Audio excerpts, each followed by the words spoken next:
story about country boy Carl, baddest man you ever seen, still your soul with a small. If he ever had a problem with you, better get gone, cause you may not be alive by the end of this song. Everybody always wondered what made him that way. Guess it never really mattered, cause the facts still remain. He ain't taking no losses and he'll never run away. That's the way that he thinks to this day. He said, it's my time, it's my time.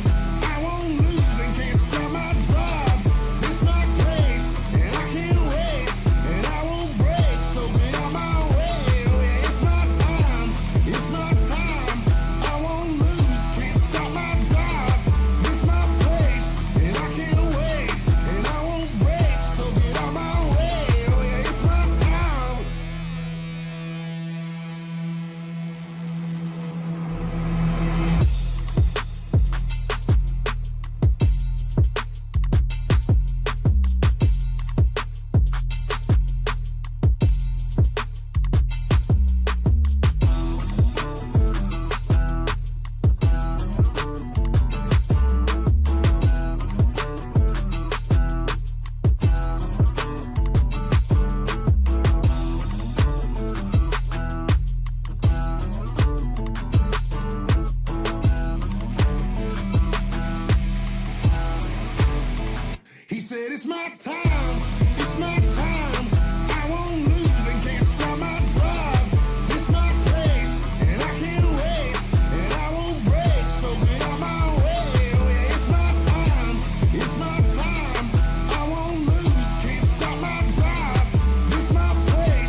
10 toes down.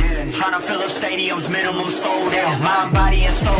Got a heart full of gold. They can never hold me down. I keep my name on the low. How wild, my opponent been trying to chase for miles. The distance between looking like the West now. And my stamina adding up from setback, standing up. Look crazy, they see me and start pulling out their cameras. This is the eNASCAR College iRacing Series. Big dreams for a big pride. The cars may be virtual, but the racing and scholarships are real. Big dreams for a big pride. We got big bags, they got big problems. They been mad with that, we been got it. I turn a big dream into a big profit. I turn a big dream to a big profit. We got big bags, they got big problems. They been mad with that, we been got it. I turn a big dream to a big profit. I turn a big dream to a big profit.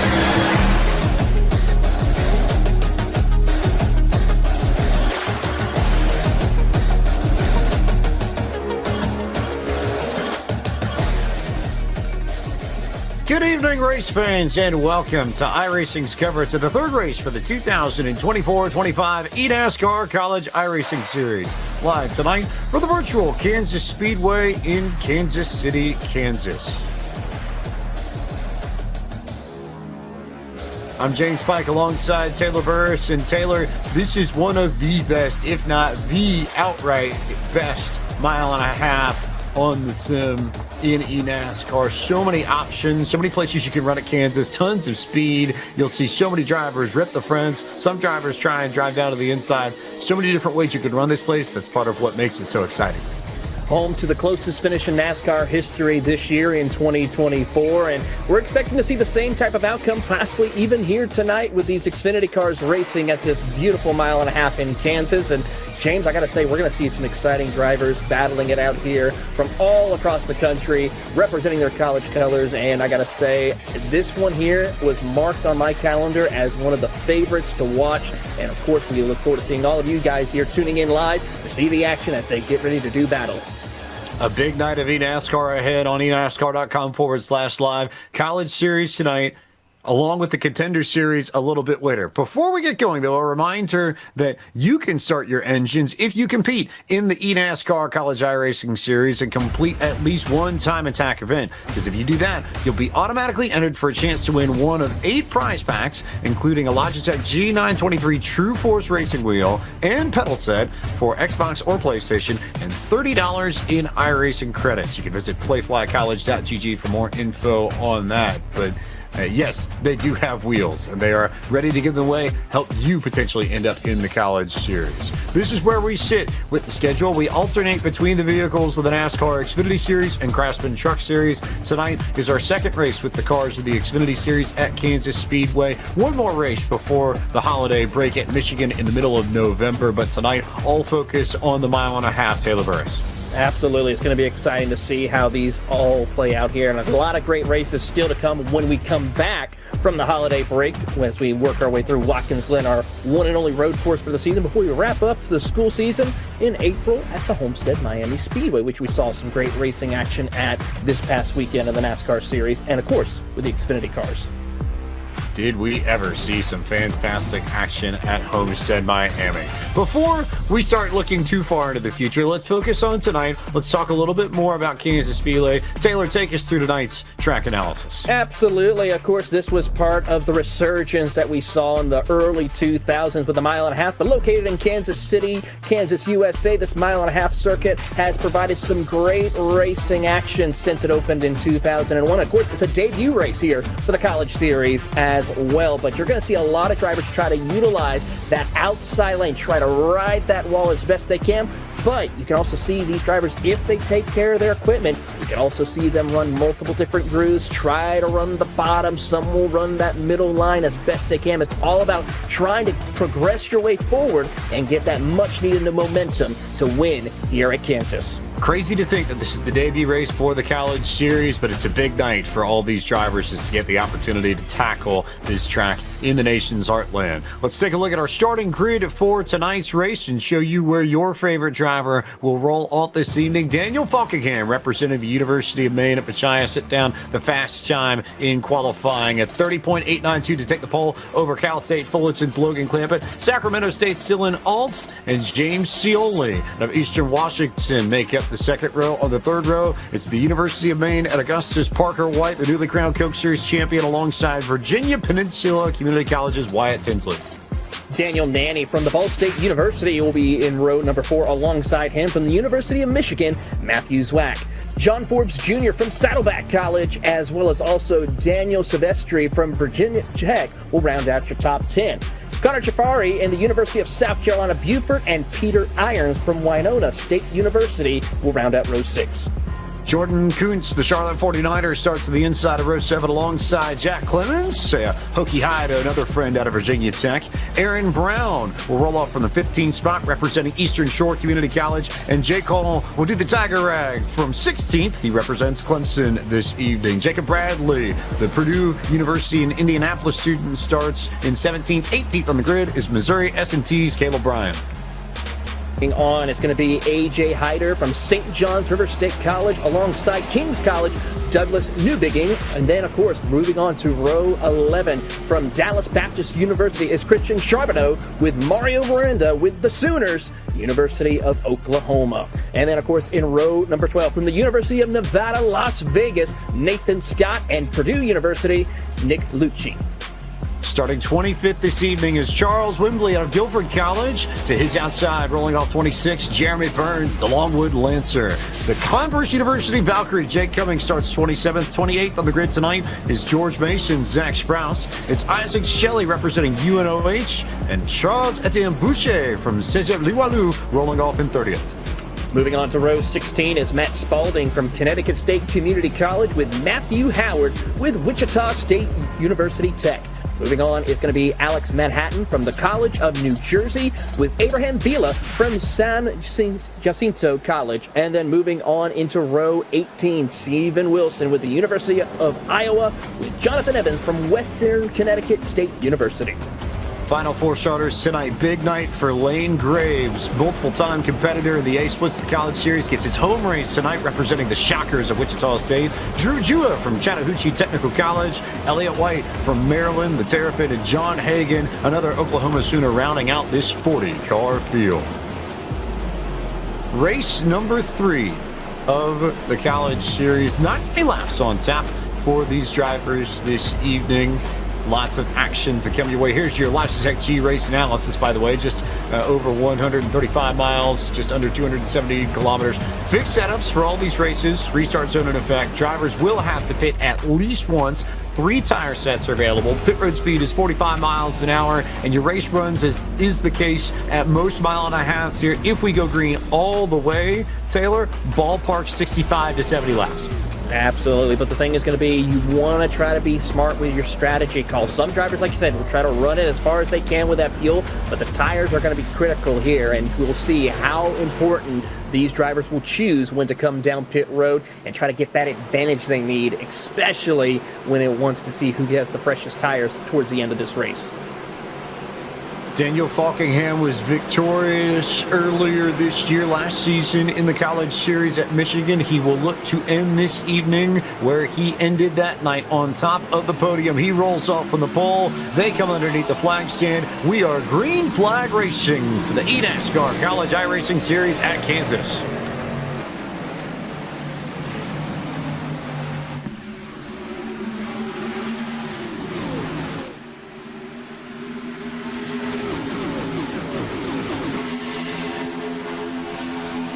Already, Taylor, you can see these drivers. We touched on it just a little bit at the top of the show, but you will see drivers get right up along the fence very quickly. You've got 2 grooves that you can make work here at Kansas, especially in the beginning. Well, in the back straightaway, though, off of turn 4, we have a couple of cars going around, but they're going to keep on keeping it green flag as they work their way through, but they're able to recover. But yes, James, to your point, we just saw multiple drivers trying to run the outside line, inside line, and that middle groove. Tough break for Lane Graves. He got a pretty good chunk of damage as another car goes sliding. It's Connor Trapari, who ends up down on the inside, retaining wall down the back straightaway, but he spins outside of the racing line, so we stay green flag racing. Tough break for several drivers here on the opening lap, as we still have the drag race watching on as Daniel Nanny tries to work as the Ball State driver works. And as we go back up to the lead between Falkingham and Clampett, you'll see these two utilizing the different grooves and how this will work out. Falkingham's been doing great of keeping that inside lane and getting great runs, but Clampett just seems to edge out, especially through the middle of 1 and 2. And this works at Kansas because you've got progressive banking in these corners. So the higher you go up the racetrack, the more banking there is. It's a little bit easier to carry momentum. It makes up for the fact that you're traveling a longer distance if you're in that middle line or the outside line compared to the inside line that Falkingham currently is running. You see it with Clampett here immediately. He's found the fence and has decided to start ripping stickers and all sorts of stuff off the side of that thing to try and carry as much momentum as he possibly can and complete the pass just like he did to take the race lead on lap 4.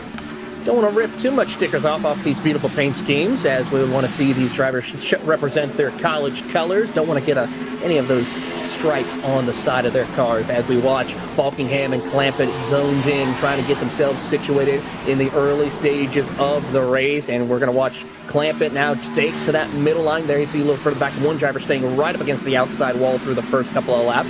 But everyone's just now single file trying to get into their rhythm, ready to go and set themselves up for a long run.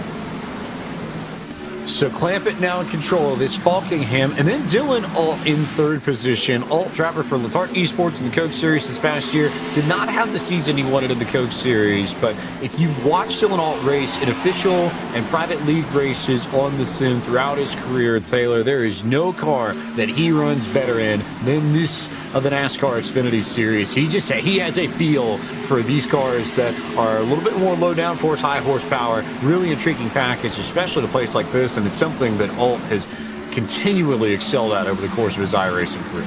It really has. As we go a little further back to Caleb Bryan right now, he's having a little bit of fun right now with the Missouri University of Science and Technology, as he is trying to snake his way through the field. Currently sits in P13 as he's trying to find his way around Irons and Bradley, the Purdue driver, just up ahead of him, as he'll slide his way through down to the inside and try to pick up a 2-for-1 special off turn number 2. Can't quite do it.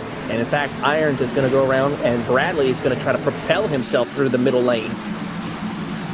Bryan is one of a handful of drivers for whom this is a home race. Missouri, literally state next door, and in that green chrome paint scheme that he's made pretty famous here. A little bit of an update to match the uniform paint schemes that we see for all the drivers in this series, but working his way up. Done a nice job. He's gained 5 spots since we kicked off proceedings this evening.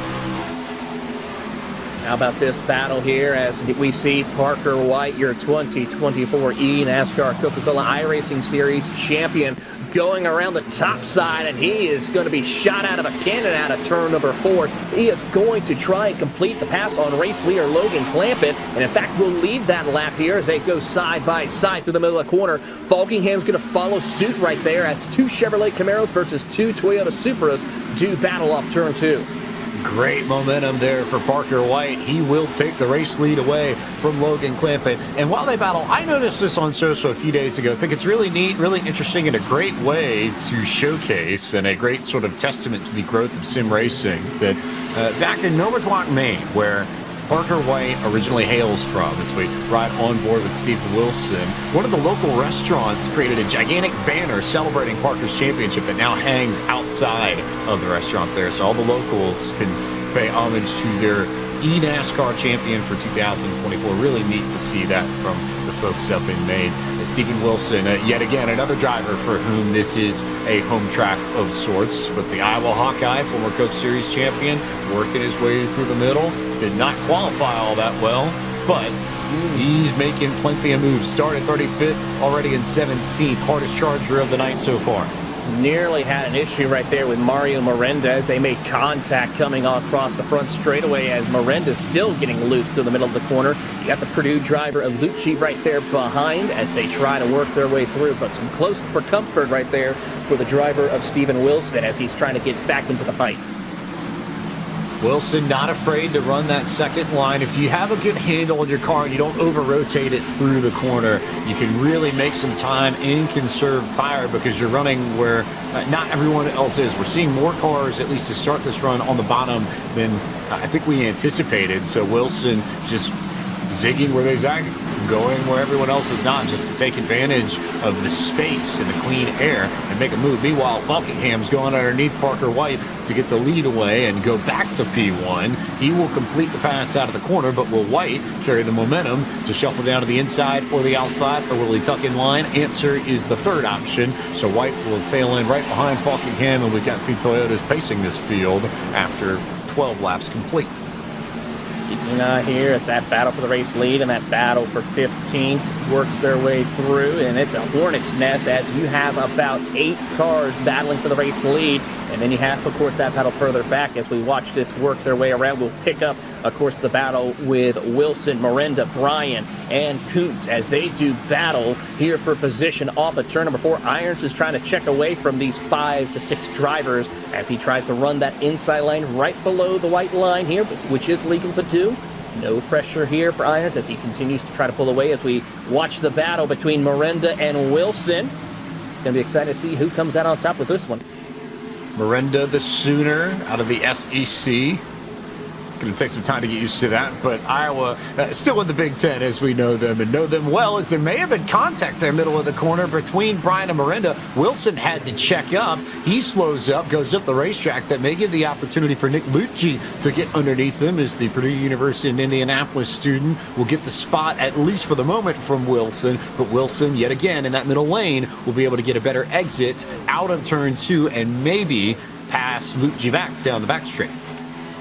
Yeah, last time that Oklahoma and Iowa went together was back in 2023 in some other forms of college sports, but Oklahoma did end up beating Iowa. I believe it was in the college basketball period, so that's a tough break. So maybe Stephen Wilson can find a way to redeem and come out on top with this battle here for position. I was about to say, that's a matchup I feel like I've seen in the tournament in March a few times, Iowa and Oklahoma. They definitely tangled on the hardwood far more than they have the gridiron. But for the moment, Miranda rolls that high line, is able to take away the spot. That puts Miranda in 14th. And then Jacob Bradley also in the mix there. Actually, Bradley and Lucci, so both of the Purdue University and Indianapolis drivers are sandwiching Miranda and Wilson as it stands. Keeping an eye here, there you see Bryan looking to try to hold on and chase down Irons for the 11th position. Good fight here, and here recently we see the driver of Irons and both Caleb Bryan just running similar lap times. Every so often, Irons will run a little faster, then you have Bryan running a little faster here or there, so it's just switching lap time after lap time right now. So as we go on board with Jacob Bradley, as we watch the two rivals go at it once again, and oh, this is going to get close as these two work their way around, but Wilson edges ahead of Miranda for the moment. If you want more news and updates for the world of eNASCAR, scan the QR code in the lower right-hand portion of your screen and sign up today.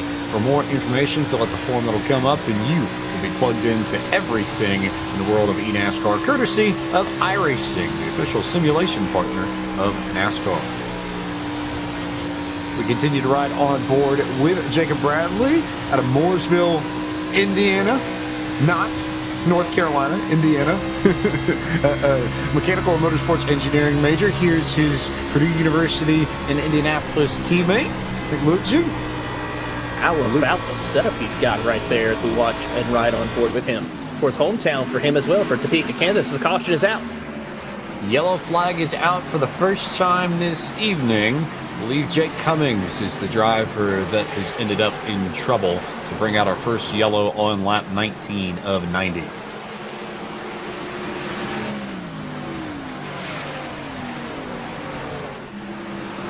So the field will gather up and will find its way to the rear bumper of the pace car. Taylor, I suspect, will probably see just about everybody come down for pit service, though this caution comes at an interesting time if this goes green the rest of the way, because you can make it, but you will have to be very mindful of your fuel the rest of the way. If we go green, there are a lot of things that can happen, but if. Yeah, but the thing is also your tires are going to be completely gone by the end of that run. it's no longer the fact about the fuel. You are going to need tires, especially if everyone else starts pitting later into this run. So it's going to be safe to say, no matter what, we're going to see drivers make one more pit stop, given the fact of this situation here. This could be the time, though, that we see some drivers may take 2 tires, test it out. Maybe those who are in the back gain some track position and see how it all plays out, and then maybe hope for another caution not too far down the road as we see them make their way into their pit boxes. I think you make a great point about tires in particular as we take a look here at what happened with Jake Cummings. Isaac Shelley, the UNOH driver, is the other one that was involved in this incident. We'll see what happens once they come out of 4. They work their way through it. Yep, just 2 drivers coming up and hitting the 1 position, but Cummings unfortunately collects the University of Northwestern Ohio in this, and a tough break there for Cummings as he will spin down to the bottom. There's an onboard from Charles Etienne Boucher, the lone Canadian in tonight's field. But you can see here that Shelley, that yellow car Matthew Howard, it's almost like Shelley was trying to follow Howard's line and did not realize at all that Cummings was down on the inside, and then they came together. First yellow flag comes out this evening. Seems to be the case, I have to say. He was trying to stay tucked up, try to get the draft down that front straightaway, but unfortunately did not realize that Cummings was right there on his quarter panel. So first incident there, significant damage for Cummings in particular, though it looks like he was able to get most of it fixed. Problem is that he'll lose a little bit of track position. They were relatively deep in the field, so not too much ground that you have to make back up. But I think I want to come back to the point you made about tires, because I do think there's also the idea, especially if this happens to go green rest of the way, the optimal strategy so far as tires are concerned is to split this run in half, which means we'd see these drivers go about 35 laps or so before they come in for service. It's possible. However, Taylor, it's also equally possible that we're not done getting yellow flags. So you can see a lot of things change, but as it stands, if we go green the rest of the way, I think you do have a good point, and that you'll probably want tires instead of trying to stretch out a fuel run all the way. But it's close enough to where I think if we don't get any more yellows, we can see some drivers in both camps. So it'll be interesting to see how that pans out.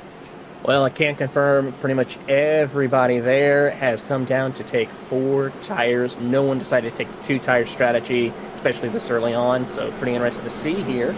But we'll see how this plays out and who will try and stretch it as far as they can go. Also, you might have seen that lower third on your screen momentarily. A reminder, maybe a little bit further off than we initially indicated, that we have Contender Series racing not only tonight, but next week as well. Tonight, we are at Darlington. Next week, we are at Richmond. And if you're keeping an eye on when we will take the green flag for our Contender Series broadcast, look at the lower right-hand portion of your screen, because that race will begin and that broadcast will begin at 8:30 p.m. Eastern Time. So just over an hour to go before we make our way to the track too tough to tame. And also, we'll hit the midway point of the Contender Series tonight. When we hit halfway in tonight's race at Darlington, Taylor, we'll be halfway through this year's Contender Series too. We certainly will. A lot of things are a possibility that could happen. A lot of people on the outside looking in and trying to get into that top 30. Some drivers that we didn't expect to be struggling this early on in the season are definitely going to need a bounce back after tonight's race. They look for a bounce back in points and the opportunity to join the road to $500,000, as Evan Pasoko so eloquently puts it at the beginning of every single Coke Series broadcast. But in this race, it's all about scholarship money. And tonight, the top 10 will pull from a pool of around $3,000. Winner is going to get $1,000 in scholarship money towards their tuition, and the top 10 will all walk away with some number of scholarship money this evening. There's also the year-end prize pool for scholarship money, and when we get to Homestead, wrap things up April of next year. It will also be awarded part of what makes the College Series so special. Daniel Falkingham is the control car for our first restart of the evening, and he leads the field back to green flag racing at Kansas. Got a good jump on Parker White, and Logan Clampett followed in neatly behind and is already even with White by the time they make it to turn 1. How about this? Your top 5 is either former or current eNASCAR Coca-Cola iRacing Series competitor, as Wyatt Tinsley's right there. He's looking to try to have a great doubleheader night here as they work down the back straightaway. And you see Falkingham line himself up and try to lead this charge 2x2 from third on back. Plenty of Coke Series experience up front, but also worth noting that the top 2 drivers in points in the College Series, as we've got trouble a little bit further back in the field. Green on the front stretch. Everybody continuing to roll, continuing to carry on amongst the top 30. But as I was saying, that for all the Coke Series experience, a reminder that the top 2 drivers in points at the end of the season, not already in the Coke Series, will qualify directly into round 2 of the eNASCAR qualifying iRacing Series, which is part of the road to the Coke Series. Who would that benefit right now currently? James Sealy out of Eastern Washington. As you get a good look a little bit further back at some of the battles around the 10th and 15th position or so. But Sealy is the highest running driver that is not in the Coke or the Contender Series as of now. Yeah, really good fight here around the 11th to 18th position. They're just jockeying around. You have the Hokie driver right there working his way through. John Forbes Jr. also in that mix. Jack Clemens, of course, in the Virginia Tech car, trying to hold off the Oklahoma Sooners of Mario Melendez. They work their way across the front straightaway, and it's going to be exciting as we pick up back here with Dylan Alt leading the charge. And there you see that battle 4 wide almost right there. A little bit further back with plenty of action here. This is right at the edge of the top 20, 2-3 wide, all over the place. One car hit the wall there. Couldn't quite tell who that was. I believe it's Matt Spalding that got into the fence out of 2. He lost a few positions. There's Douglas Newbigging up towards the front. And there goes Howard into the fence and back down into the grass. And yet again, out of the racing line. But now, caution comes out. Tough break right there for Howard. He was trying to fight his way through, but Matthew Howard, unfortunately, that's not going to be good, and some significant damage to his machine. As we go back and hopefully get a replay of that, but the Wichita State Tech driver definitely not having a good run after that situation. It's just been a tough break for both Wichita State connected drivers this evening. Remember that Lane Graves got some damage at the beginning of this race and had to get that fixed up. And now Matthew Howard's got damage to the right front of his Wichita State Tech machine. So Graves buried in the field, actually scored last of the pile-on, and now Howard currently sitting in 36. So not the kind of homecoming that either one of these shockers would have liked to have. Certainly not the case here. Now the question's going to be who will stay out, who will come down pit road. It's safe to say I don't think any of our front runners will right away. Some maybe towards the back as we get another look at this replay here. Here you see Howard on the bottom trying to get a good run, and then unfortunately he'll go up the track, and then there's some more contact behind. Incidents all over the place. So there was that incident. That was the one that I had mentioned briefly right after we got back to Green Flag Racing. And then keep an eye on Howard here and the way that this lap progresses. You'll see Howard run on the bottom, and I believe it's Charles Winby maybe that he gets into. Not totally certain. I thought it was Winby. Maybe actually I take that back. Not Winby here. But Howard should pop up here coming out of turn 4 with some room, but eventually he does bounce off the side there and end up in the fence. Get another onboard look here. I believe this is with Jake Hall, who's running around the circuit right now, and then you'll see the incident just up in front of him.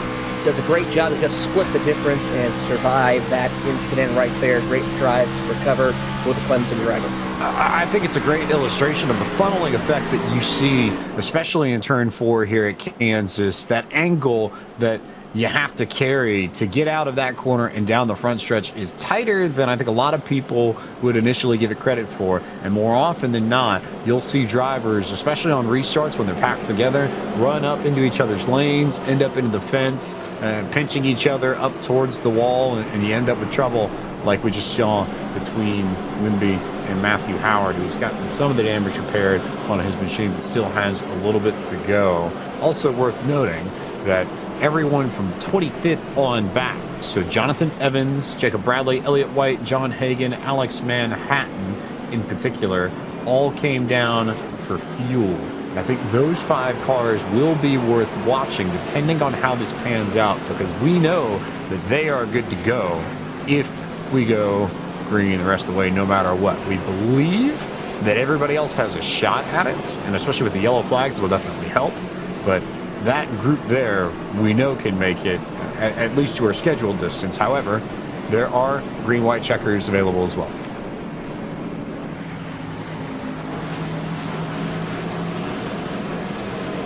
One more look at the incident here between Howard and Winwood.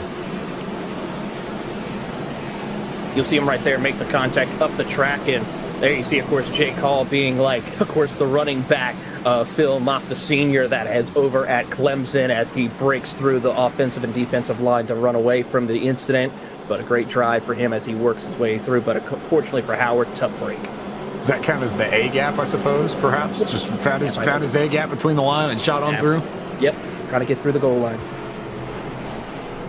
We like that, we like that. Did you have a good weekend in college football, Taylor, by the way? I have to go back and look through my scores. I was too focused on this action at Homestead for sure, but it's been an up and down season, of course, with Texas being up there inside the top 5 in the AP polls, but of course also my home state of Florida with the Florida Gators. It's just a matter of just getting them back into the top 25. It's definitely a hope that we'll see for the Gators. All I know is that Wake Forest beat Stanford. Go Deeks. So there's my 5 seconds of putting my input into the college series as we get set for action here to come on lap 33 of 90. Daniel Falkingham, Logan Clampett on the front row, and then White, Alt, Tinsley, Steven Wilson. With the driver of his talent, I suppose we can't be particularly surprised that he has driven up through the field and has gained more positions than anyone else. 28 to be exact. Started 35th, already up inside the top 10 within the first third of this race.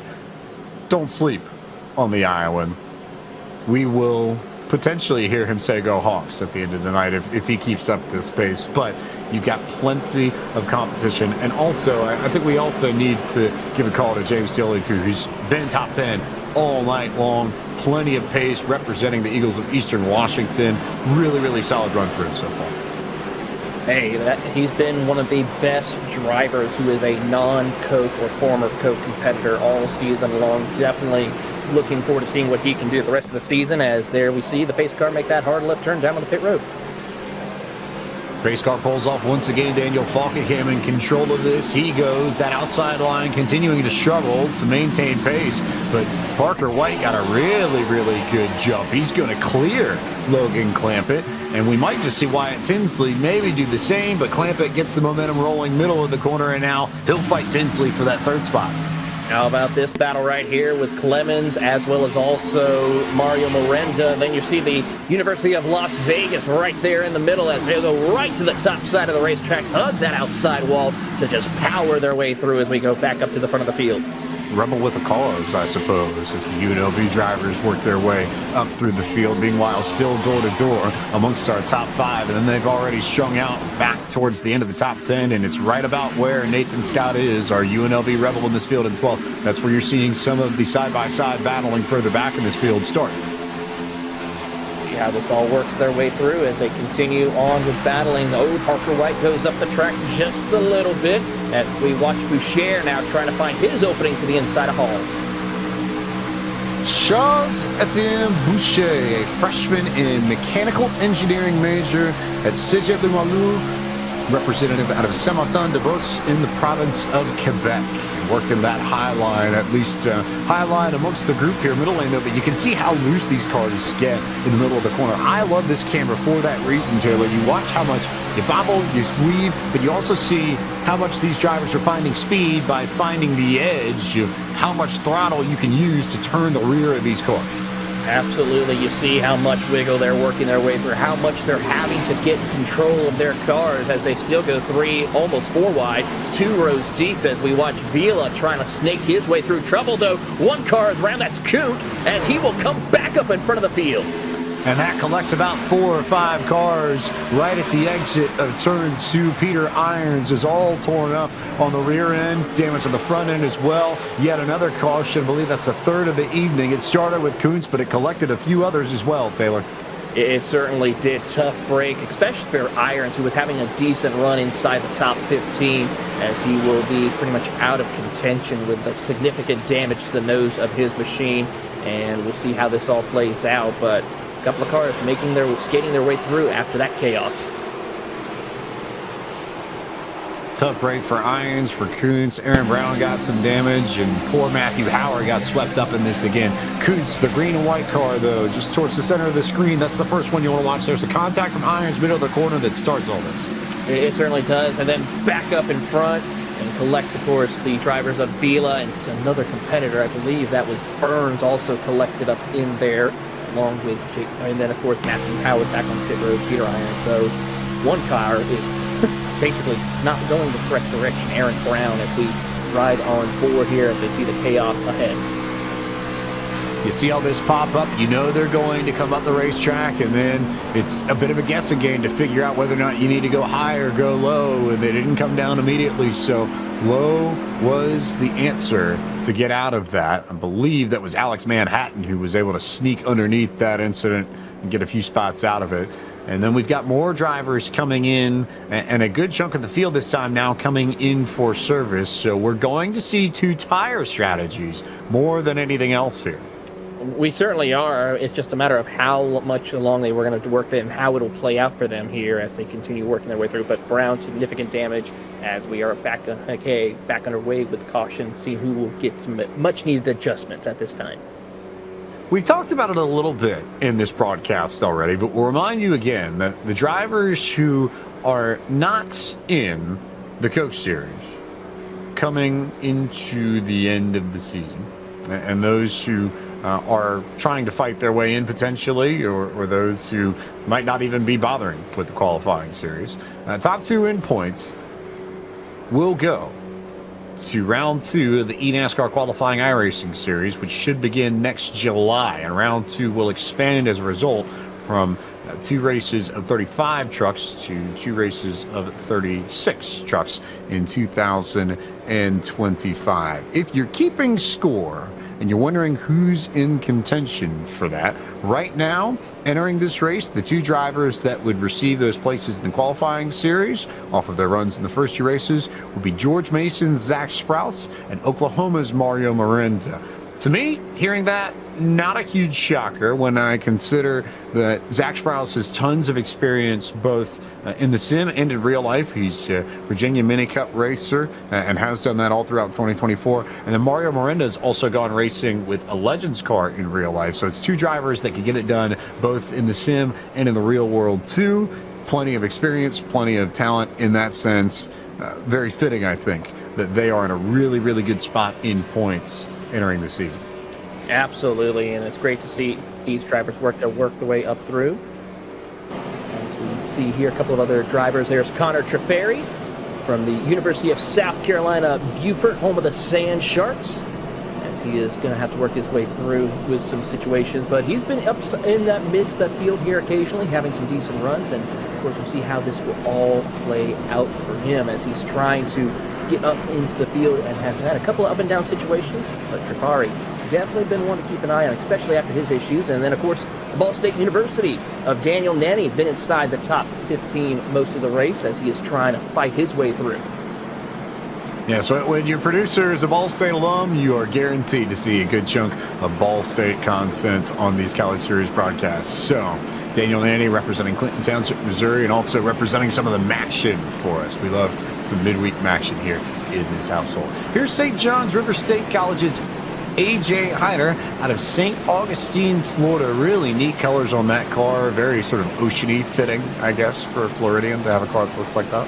Well, not only that, but you got the St. John's River, which is one of the most popular rivers and tourist destinations. Also, if you want to have a good time with fishing inshores. So good to see, of course, that part of Florida represented here tonight in the College Series. Just some of the paint schemes that you've seen tonight will continue to see throughout the rest of this College Series broadcast. Change for this year, but all to put focus on the universities. That ultimately is what this College Series is all about. These drivers representing their schools. Now, worth noting here that outside of Elliott White and Jonathan Evans, who topped off, it's Wilson, Zweig, Newbegin, Boucher, and Jacob Bradley on 10-lap old tires. Everybody else in this field came down for service under this yellow. So a slight tire difference between everybody from about, call it 8th on back, and essentially the top 7. So watch that as we go back to green flag racing as Steven Wilson leads just underneath the flag stand. One car a little bit further back already in the grass. I think that's Caleb Bryan, who did not get a great restart. But Wilson in control. This new bigging with a little bit of clean air. Michigan's Matthews Wack in the mix as well. And then Bradley and Boucher fighting for position. They are all over. Several cars trying to avoid issues, and they're going to go 4 wide. Mario Miranda trying to pull a power move as we watch Newbigging and Zach battle for position. Here you see Zwack trying to get a good run on the outside lane. Can't quite do it as those who have fresher tires are barreling down on this top 2 right here as they try to fight their way up and try to hunt down Steven Wilson. Here comes Bradley right behind as we look from above. Big group of cars here all fighting for position, keeping an eye on Jake Hall in the center of the screen, but you see them 3 wide, just a little bit further ahead. This is all right around the end of the top 10, call it 10th to 15th basically, that you see all on your screen here as we chase these drivers and watch them try and control the rear ends of these machines out of corner exit. So key to make sure you don't overdrive corner exit and have the rear end step out from underneath you. Absolutely, and they're going to be really hugging on each other as best they can to the middle of the corner. Oh, Bouchard goes up into the outside wall after he gets loose and makes contact with Wyatt Tinsley. Tinsley in it, Boucher in it, and one other car got damage off of Tinsley when Tinsley came back down the racetrack, and that machine, I believe, was Jack Clemens out of Virginia Tech. Got a good chunk of damage, and then one other car got stuck in it. Alex Manhattan did not quite have the luck he had the first time around when there was an incident in turn 2. So we have another yellow flag right at the halfway point here of tonight's eNASCAR College iRacing Series event at Kansas. Tough break right there for those ones, especially Wyatt Tinsley. He's got to now see if he can get the car fixed. If not, it's going to be probably a done day as we'll take a look at the replay right here. Watching on with Boucher. There you see down on the bottom, or right there in the middle, comes up, gets loose, and then Tinsley's right there, and unfortunately Tinsley had nowhere to go when Boucher got loose, and there you see the contact from several other competitors as we go on board with the St. John's River State College driver. As he tries to work his way through, there you see fourth on the bottom, Caleb Hall right there, and he'll just snake his way down to the bottom and nearly gets collected as he tries to work his way through, but a great job by A.J. Hyder to get through that chaos. I couldn't tell if Boucher was trying to work his way up into that high line to block Tinsley or whether or not he got a little bit tight in the center of the corner, but again, worth noting that Boucher was one of the handful of drivers that stayed out and was on old tires. That's part of the reason why Tinsley was able to carry so much more momentum through the center of the corner. That speed difference is part of the reason why they came together. And then poor Alex Manhattan just clobbered Boucher right around the wall there in turn 2. Had nowhere to go in the end of it all, but Manhattan with a significant amount of damage. I would be surprised if we see Manhattan back out on the racetrack this evening. Hard a hit as that was. Absolutely, a tough break indeed. He'll have to figure something out and see, but end of a night probably for him. Same thing with Wyatt Tinsley, and hopefully it's not a situation that we will see for him at Darlington later on for the eNASCAR Contender Series, which he will be competing in as well. Tinsley, one of the drivers pulling double duty this evening with plenty of work to do and lots of racing that he will have to handle over the course of these next few hours. However, Tinsley's had a great start to the Contender Series. Really, everybody at North Forest Racing has. He and his teammates Brian Mercurio and Eddie Kerner, top 3 in points entering tonight and in really, really good shape. Taylor Burris, let's see what's going on here underneath this yellow flag. Absolutely, as we might have ourselves a couple of rivals battling it out here momentarily, as Daniel Falkingham and Parker White are about to do battle once we get situated. And in fact, here they are joining us up here in the booth, both Daniel Falkingham and Parker White. Gentlemen, it's been a pretty interesting night for both of you. Daniel, we'll start with you. I mean, you've been trying to work your way through, had to deal with that strategy call where you had to fall back. How has the strategy working your way up through the field with that new pit tire and now staying out compared to what we saw from the previous caution? Yeah, it was a pretty interesting strategy call because with us pitting there, we are for sure good at the end on fuel without GWC. But we didn't take tires because of how many tire sets we have left, so if we get another ratchet caution, we got a little bit of an extra tire set sitting in the pits waiting for us. So, yeah, definitely a strategy coming into play a little bit. If you're going to have all these cautions, thought there'd be a little bit more green flag racing, but you'll have that sometimes. But right now, we are for sure good at the end on gas, so we don't have to come back to pit on the green. So, and now we're back up. We still back up to the front with Parker as well, I believe, is on the same strategy as us. So, right now, everything's working out so far, but a lot of this race, we're only just past halfway, so much more can happen in this race. But right now, strategy-wise, we're in a really good spot. Parker, I want to come to you also. You know, we've seen you being one of those drivers who tries to get that outside lane going as well as the middle line, while we see drivers like Daniel stick to the bottom. So how are you able to work your way through and just turning that momentum?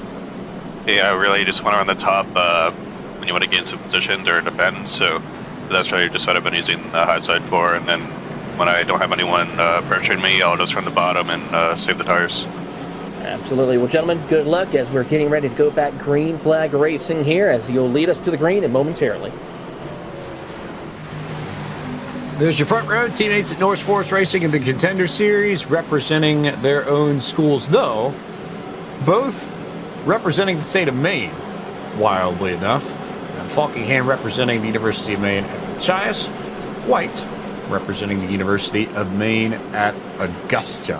White, also your newly crowned champion of the Coach Series. He's an aviation major and a freshman as well. Falkingham, a little bit more student. He's a graduate student, but he's a business major. So you've got a business major and a White who wants to be a professional pilot. And once he gets out of school, pretty good at piloting a stock car in this space already, though, as we get set to go green flag racing. Taylor Burris, let's rock and roll. 44 laps to go in Kansas. Here we go, as they'll get the green flag, and already Falkingham will fire off quickly. White tries to follow suit as best he can, but here comes some of the drivers there. You see them going 3 wide through the middle of the corner, and it's going to be exciting to see one driver goes right up against that outside wall. I believe that is Emmons, as here comes Steven Wilson with the fresh set of tires, snaking his way through the field. Wilson's got to run. How about Logan Clampett further up the field? We noticed that Falkingham talked about tire strategies as Trafari and Spalding make contact in the middle of the corner and keep it straight, so no yellow flag. But we talked about drivers differing on tire sets, how Falkingham saved his, White saved his. Logan Clampett decided to take the fresh rubber, and he is immediately on the charge, already up to second past White, hunting down Falkingham for the race lead as we keep an eye on Steven Wilson a little bit further back. As they work their way through trouble for the UNOH driver Shelley as they make contact right there. Tough break. That will bring out another caution. Tough break for the University of Northwestern Ohio right there. Tough break. And for Shelley, having an up and down night, and of course already involved in a couple of incidents so far, as we're under caution once again, and Clampett was able to snake by to second place. There may be at least one fan in this yellow flag, and that's Drew Jua, who has done a considerable amount of work in the pits during these yellow flags to try and get his car fixed up from earlier damage. It was a pretty heavy amount that he sustained early on in this race, and he may well have it all fixed up by the time that we get done with this caution period. It was cosmetic damage on Jua's machine. Some of these drivers have had issues. Some of these drivers have cosmetic damage only. Jua very happy to see this yellow flag.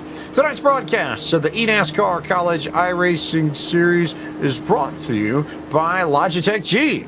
Through design, engineering, and a love of driving games, Logitech G takes racing simulation to another level. Logitech G, the official wheel and pedals of the eNASCAR Coca-Cola iRacing Series.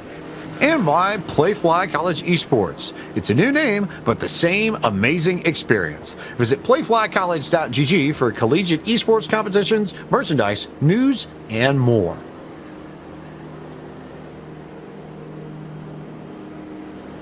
Yellow flag here at Kansas. Working lap 51 of 90. Here is a look at our most recent yellow, Taylor Burris. There you see Shelley right there trying to go 3 in a 4 wide situation. And then, of course, there's see the contact a little further back.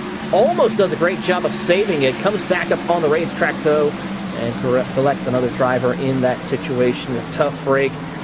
If he just stayed below that white line and stayed off the racing group, it would have been fine, smooth sailings. He would have recovered and continue on. But Stokely, unfortunately, makes that contact with Shelley, getting him in that loose situation. Shelley just trying to fight back, but unfortunately loses it coming out of turn 2. Struggle to check up there. Charles Wembley was the other driver that got into Shelley. So Guilford College and UNOH making contact, but not the first time this evening. And Shelley, to his credit, I think actually did a pretty solid job of this for the most part, because we've seen a few drivers try and overcorrect when they get sideways and end up sending their car into the fence. Shelley was able to lay off the throttle and try and let the car catch as much as he could. He almost had it saved, and then Wembley came in there, picked up a good amount of damage. He's on pit road. I wonder to what degree we'll see Wembley back out there this evening. Certainly an opportunity to compete for pride and complete some laps, but enough damage that I believe that likely takes Wembley out of the hunt for a top 10, at least in some of the scholarship. It certainly does, so that's going to be a tough break right there out of that position. So have to try again next time for them, as they have to see what they can do for the next round of the College Series. Crossing the 40 lap to go threshold. We were able to talk about it a little bit on that short green flag stint before the yellow, but let's go through the drivers and the strategies that we have here, because we have drivers who took fuel, drivers who took 2 tires, and drivers that took 4. Amongst the drivers that took fuel, I believe it's just Evans, and then Parker White, and then Daniel Falking. Amongst the drivers that took 2 tires, it's Mario Miranda, Christian Charbonneau, and Daniel Silvestri, along with Jake Hall and John Hagan. Everybody else took 4 tires. So and you've got drivers with fresher rubber, but you also have one less set of tires in pits. With the way the cautions have fallen here, this is now a tire strategy race. It's not a fuel race anymore, Taylor. This is now about, do you have tires at the right time? And simplifying it as best we can you get fresh rubber right at the start of what could be the last green flag run and then roll all the way? That's what you're sort of shooting for in all of this. If you want more information on the world of the eNASCAR College iRacing Series, scan the QR code, courtesy of our friends at Playfly College Esports. And you can pick up all the information you need. You can learn how to get involved with the College Series, who's eligible, what you need to do, what time attacks you need to complete, and how you can get involved in our next race, which will be on November 19th at Michigan International Speedway. That's going to be a fun event, of course, at Michigan. The high-flying speeds, especially with the trucks, it's going to be exciting. We see how even the trucks treat that as almost a super speedway as well. So we're going to see how they work their way around when we come back here with the College Series as we get set to go back racing with 37 laps to go when they come and take the green. Falkingham has the track position. Clampett has the fresh rubber. If this goes green rest of the way, advantage Clampett. Whether or not it goes green rest of the way, very much yet to be seen. Falkingham on the gas pedal. Back to green flag racing we go. Parker White got a pretty good jump behind Falkingham, so the North Force teammates already make their way up to the front, and immediately Clampett's going to go down to the bottom. Parker White tried to close the door, but wasn't there fast enough. So here comes Logan Clampett on the bottom, the Trabuco Canyon, California native, to the inside of Parker White to try and get second as they fan out 3 and 4 wide behind them. That was a hornet's nest right there as they try to work their way through. Newbigging just was in a Purdue sandwich right there momentarily. Now he'll work his way through a big checkup as Matthews Wax trying to recover. They'll go 4, almost 5 wide across the start-finish line. Way spread out, way further back there. 3 wide there. Caleb Bryan on the high line. Jake Hull there in the middle. Best battle on the racetrack so far is Logan Clampett has poked his nose underneath Daniel Falkingham for the top spot. Keeping an eye on that battle for the race lead, but watching this battle in amongst this Hornets nest as Newbigging gets a little bit loose. He's got to try to save it. Jua tries to help save him as they shall make contact further back. Multiple cars trying to recover from that incident. Close call for Newbigging as he will continue on racing. They saved it. Meanwhile, Logan Clampett made the pass for the race lead down the front straightaway, and look at the gap. He started to open up on both Falkingham and White. Logan Clampett, new race leader, 35 laps to go at Kansas. Great drive right there by Logan Clampett. Here comes Parker White and company right behind them as they try to hunt down your race leader. How about Mario Miranda, of course, with those fresher tires, trying to work his way up through the field along with Daniel Nanny. Ball State and Ohio working their way up through. Logan Clampett back to the front, so dominant in the spring season 1 year ago. 4-time winner in the eNASCAR College iRacing Series. That's good for second all-time behind Steven Wilson, as Clampett now starts to eke away ever so slightly from Falkingham and White. It's not a lot, but he is opening up a gap to second and third. Daniel Nanny with a great run, though. We haven't said much about Nanny, but Nanny also pitted for fresh rubbers at the same time that Clampett did. He's using those to his advantage, and Mario Miranda on 2 tires just behind him making moves as well. Yeah, he's putting on a great drive, the Ball State driver, as we ride on board with Daniel Nanny as he is just trying to be focused in. He's got fresh air from Miranda, and here comes Steven Wilson right behind with fresh tires as well, as he's trying to hunt his way back up to the field to chase down your race leader Logan Clampett with 33 to go. Look at Steven Wilson using that high line, trying to carry momentum and make a big move up along the fence, or maybe a little bit lower than that, to get around Mario Miranda and start fighting with Daniel Nanny, claim a place in the top 5, maybe make his way forward or further forward.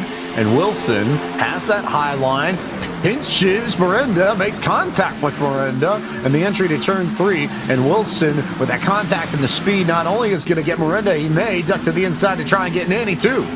Crossover move down to the bottom, hugs that white line against the grass through the tri-oval, and will edge out ahead of Nanny briefly, and will propel his way up ahead with those fresh tires, and now sets his sight on your top 3. He's got plenty of time to make a charge for the lead, but the thing is, can we keep it clean and green for the moment as Miranda sends it back to the inside of Nanny? So Steven Wilson with the buy one, get one, 2-for-1 special in the middle of 3 and 4 down the front stretch to jump from 6th to 4th. Nanny and Miranda are left to fight for the last spot in the top 5, and just a little bit further back, look at that 3-wide battle. Caleb Bryant's in the mix there, but Dylan Alt, Jonathan Evans, John Forbes, AJ Hyder, Matthew Zwack, all fighting for 10th and the last scholarship paying position tonight. Well, great stuff here as they work their way through, but of course for Charbonneau, he is trying to hold off the floodgates that are coming for him as Dylan Alt running that outside. Here you see Matthew Zwack also stuck in this hornet's nest as he's trying to find his way through in that Michigan machine. The Michigan Wolverine fighting amongst a whole host of drivers in the mix there.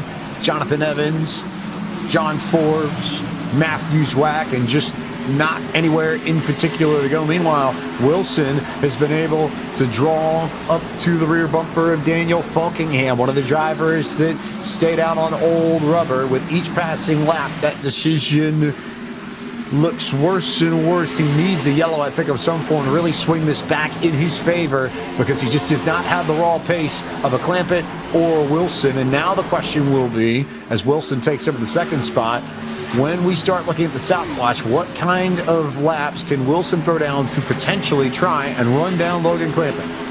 Last time by, they ran almost identical lap times here, so we're going to see how it works out for them when they come out of turn 4 here to see how the lap times are looking between the 2 of them, as we see Wilson breaking away from Falkingham and White as they come across the line. Here you have them on screen as they work their way across the start-finish line. Steven Wilson about a 10th faster than Clampett, so he's got time. It's just a matter of how much he takes care of his tires here in this 27-lap run. So much experience in the sim between these two. If you wanted 2 of the best in a one-on-one battle for the race lead, you've got it here on eNASCAR.com/live. It is Logan Clampett versus Steven Wilson at the front of this field. And with the first clean laps here, Wilson was 0.2 faster at 32.0 to a 31.8. So Wilson beginning to make some ground, and I imagine with where Logan Clampett caught the lap machine of Aaron Brown, that probably helped Steven Wilson. Wilson caught him on the back straightaway where he wasn't necessarily in the line. Clampett had to drive a lane up to make that pass in the middle of 1 and 2. That's going to be a big help for Steven Wilson right now as he's closing closer and closer. It's down a half a second as we watch the battle for the race lead. You see this three-wide battle for 13th right down on the bottom with Hyder along with Scott and John Forbes Jr. all jockeying around for position, throwing Evans and Spalding as they are 3 wide through the middle of turn 1 and 2. Big battles all the way around, whether or not it's the lead, whether or not it's the scholarship paying positions. Everybody fighting for positions here at Kansas, trying to gain a little bit more or hang on to what they have. Great battle here with Evans and Spalding for the 15th spot as they are right on top of each other, crossing the stripe. Good fight, but it looks like we will see Evans and Spalding still doing battle. Spalding going to the top side, and hits the wall. That's going to cost him a couple of positions right there, as Jacob Bradley will also snake his way through and pick up the spot. So Evans takes the spot, the Western Connecticut State Wolf marching towards the front, back to 15th. However, they're all chasing Nathan Scott and Matthew Zwack and Daniel Silvestri and John Forbes, those 4, and James Cioli a little bit fighting for that 10th and final spot that will pay out $100 in scholarship money at the end of the evening as Steven Wilson continues to reel in Logan Clampett to the tune of about 2 seconds a lap. It's been consistent over the last handful of laps we completed at Kansas. And he is closing. I mean, basically cue the Jaws music as he is just closing closer and closer. And don't throw the factor that Falkingham and White and Nanny are right there in the mix as well. There you see them throw in Mario Miranda. If these two start fighting a little too much, that's going to bring back the rest of the field here. And there you see Miranda and Nanny going to the top side around the 2 Coke Series competitors. Last time by, Wilson faster again, but only by a 10th, and I wonder if that margin may continue to shrink as Wilson continues to get up to the rear bumper of Clampett's machine directly. He'll lose that clean air, so that car may become a little bit tighter. That might affect the handling on his machine, and again, just a 10th this time by, but we're talking about car lengths now, basically. It's not a matter of seconds, it's a matter of maybe 2 or 3 car lengths separating Wilson and Clampett up top. Yeah, it's going to be exciting to watch as we watch Matthew Zwack battling inside the top 10 as he's got a lot of work to do. He's trying to get around A.J. Hyder for that 9th spot as you see on the bottom of your screen. And it's going to be a good fight amongst them and your race leaders as we're closing in to 20 laps to go. Oh, Hyder got a little bit loose there on corner exit. Couldn't run it all the way up to the fence the way he would have liked because Zwack was right there. Somehow, though, didn't lose all that much ground out of it as Hyder continues to carry on that speed in the 9th spot. Zwack is 10th at the moment, and John Forbes Jr. is right there behind Zwack. And the first car in this bunch, Dylan Alden 7th, trying to get away from this mess. Here they come. Zwack's trying to get that outside lane going. 3 wide as he's got to get around Chernobyl and Hyder right there. As Sharpernose tries to get the spot here, and he will try to shut the door on Hyder. Zwack now trying to go around on the outside. Forbes Jr. looking to try to pick up the pieces of how this will all play out as this is going to get exciting right here. Hyder's trying to stick the nose to the inside, but just can't find that opening he needs. Just couldn't quite pull it off, and now they are as single file, I think, as we've seen them throughout the last maybe 5 or 10 laps. As we get a good look on board here, a little bit further back in this bunch. It's John Forbes Jr. out of Rancho Santa Margarita, California, trying as best he can to follow in the tire tracks of Zwack, run that high lane, and get at least a spot or 2.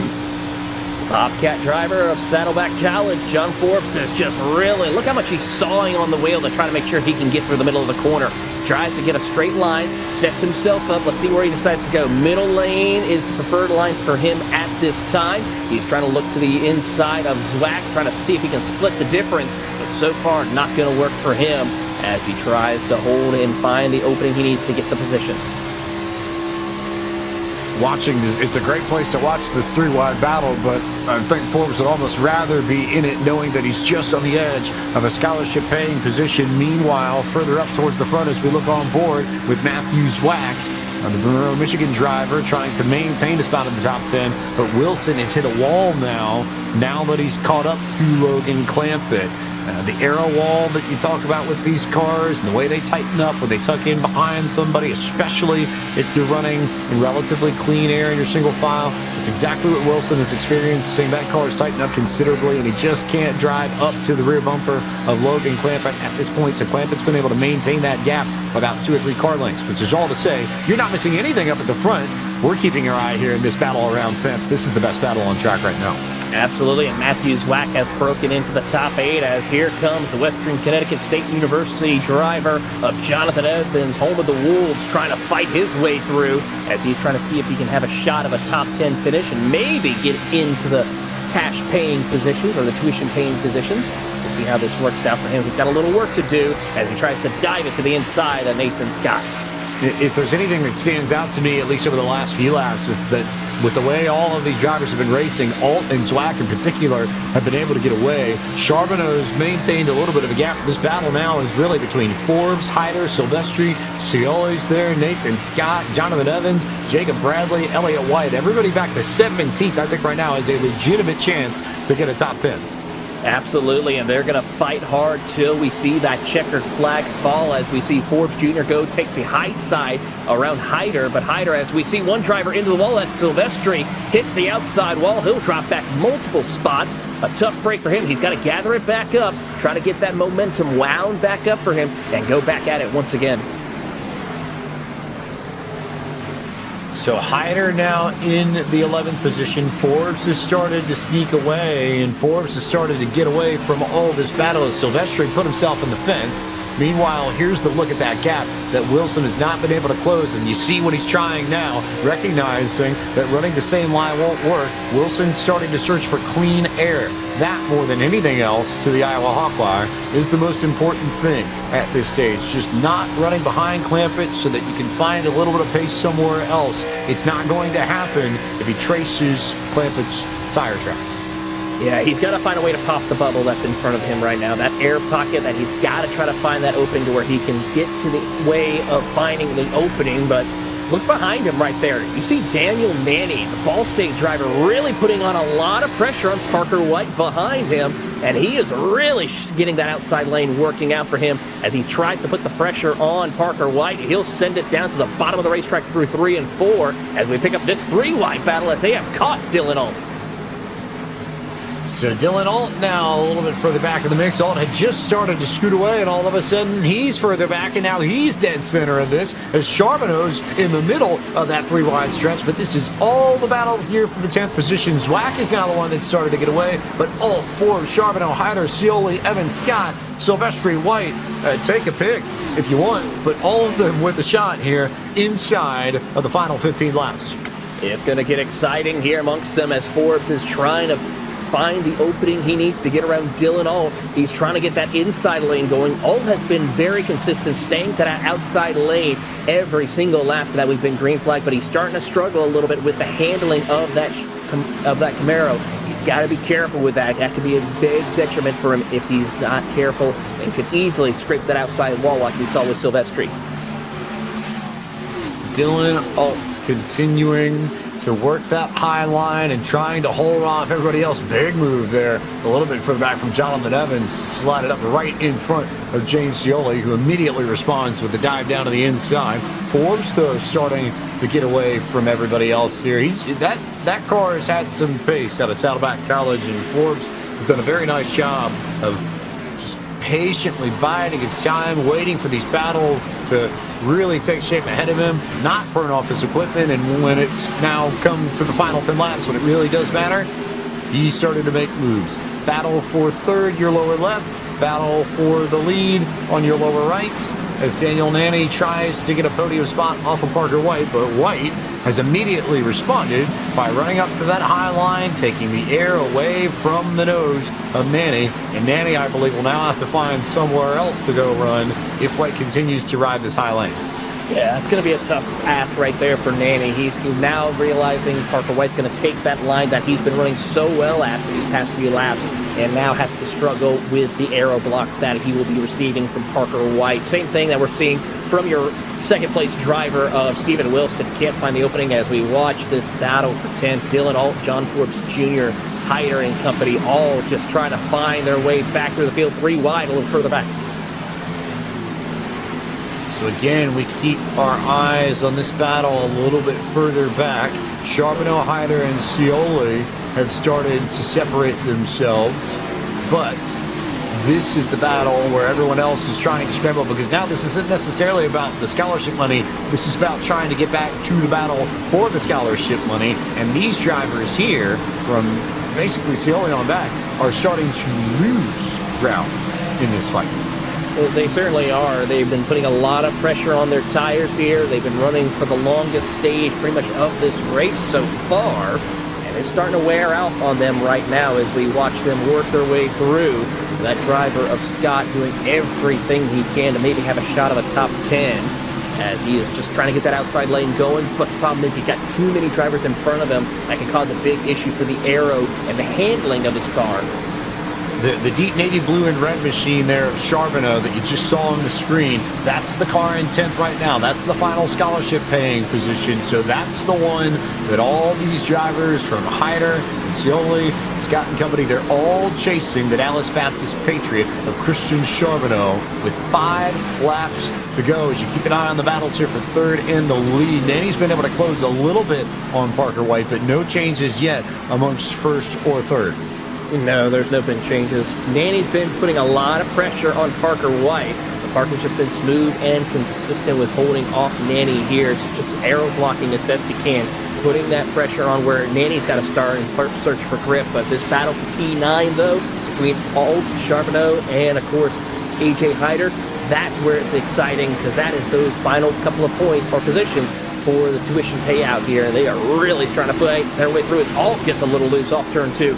Oh, he got a lot loose off of turn 2. Big time loose here. He may end up losing 2 or 3 spots and falling out of the scholarship money entirely, just trying to overdrive it on corner exit. And so now Hyder and Scioli are the ones that are fighting for that 10th position. Hyder has it now, that blue car to the left-hand side of your screen. Scioli is there too, but Scioli is the first driver on the outside looking in. It's going to get exciting here. 3 laps to go. They go to the top side of the racetrack. Alt still just sliding his way through the middle of the corner off turn 2 as he tries to get, as we go back up. Nanny, though, into third, has the opening to the inside. He might try to send it off turn 4. The tires are just not there for Dylan Alt. He'll fall out of contention. It's Nanny just about made contact there with Parker White coming out of turn 4. Incredible battle for third here. 2 laps to go for Nanny to try and complete this pass and get a podium finish and an interview in just a few moments.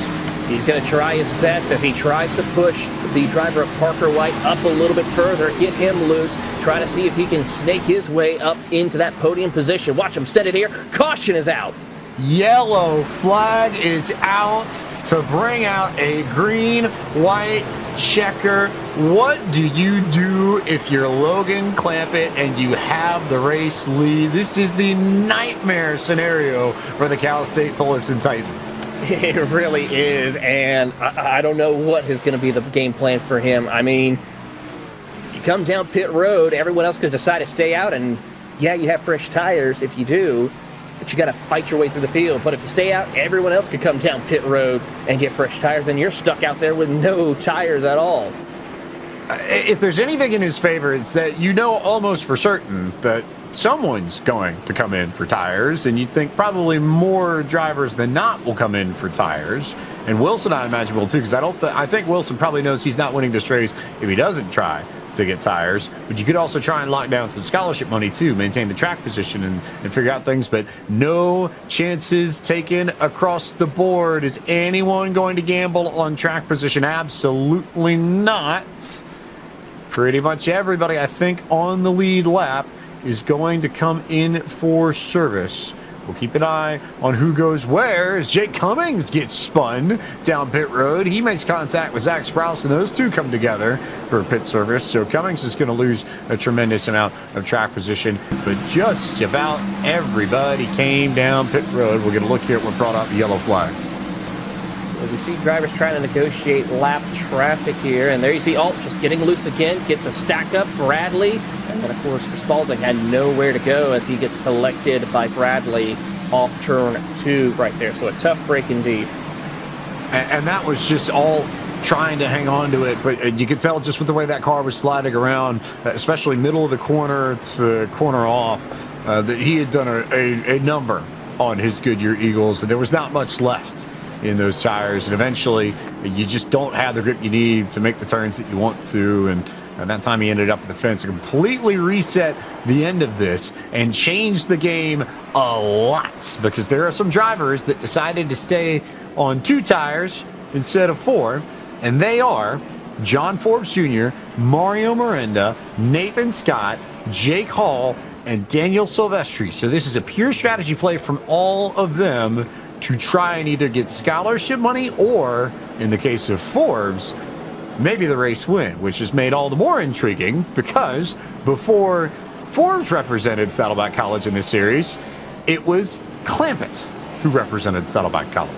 How about that here as we watch and see how this will all play out for him as we get another replay of the Cummings incident heading down onto pit road. Sprouse, there's a checkup right in front. Curious to see what happened. Did Sprouse just try to get to his pit box a little bit? Yep, right there. He was going in and Cummings couldn't get up ahead quick enough, unfortunately, and around he will go. Right in that zone where you can't necessarily tell immediately if you're clear or not because it's close enough. So just a tough break there for Cummings. He's going to lose the track position. May take the opportunity to try and get some damage fixed up. He was 3 laps down anyway, so not any particular reason to not at least try and maybe take you 30 seconds and then try and stay on the lap that you're on. Gain a spot here, points if you want it, especially for the end of the season. They do matter. Dylan Alt has exited his vehicle, and I believe Alt will be done for the evening. So if you're Cummings, you can get out. Those are positions. That's some points that you can get on somebody if you could just complete another lap. So every lap does matter in that sense. But the more interesting case here is you got Forbes and Miranda on the front row, and then Clampett and Wilson in the second row. They both have 4 fresh tires. Everybody else around them has 2, and then you have to go all the way back to Parker White and Daniel Nanny in 8th and 9th to find drivers that are back on 4 fresh tires. So calamity on this restart, Taylor Burris. I'll be honest, I can't rule it out. That's why we have multiple attempts at green-white checker. That's all I can say on that matter. We have 3, and I suppose as you bring it up, not a bad time to make note of it, that there are 3 attempts to finish under green flag.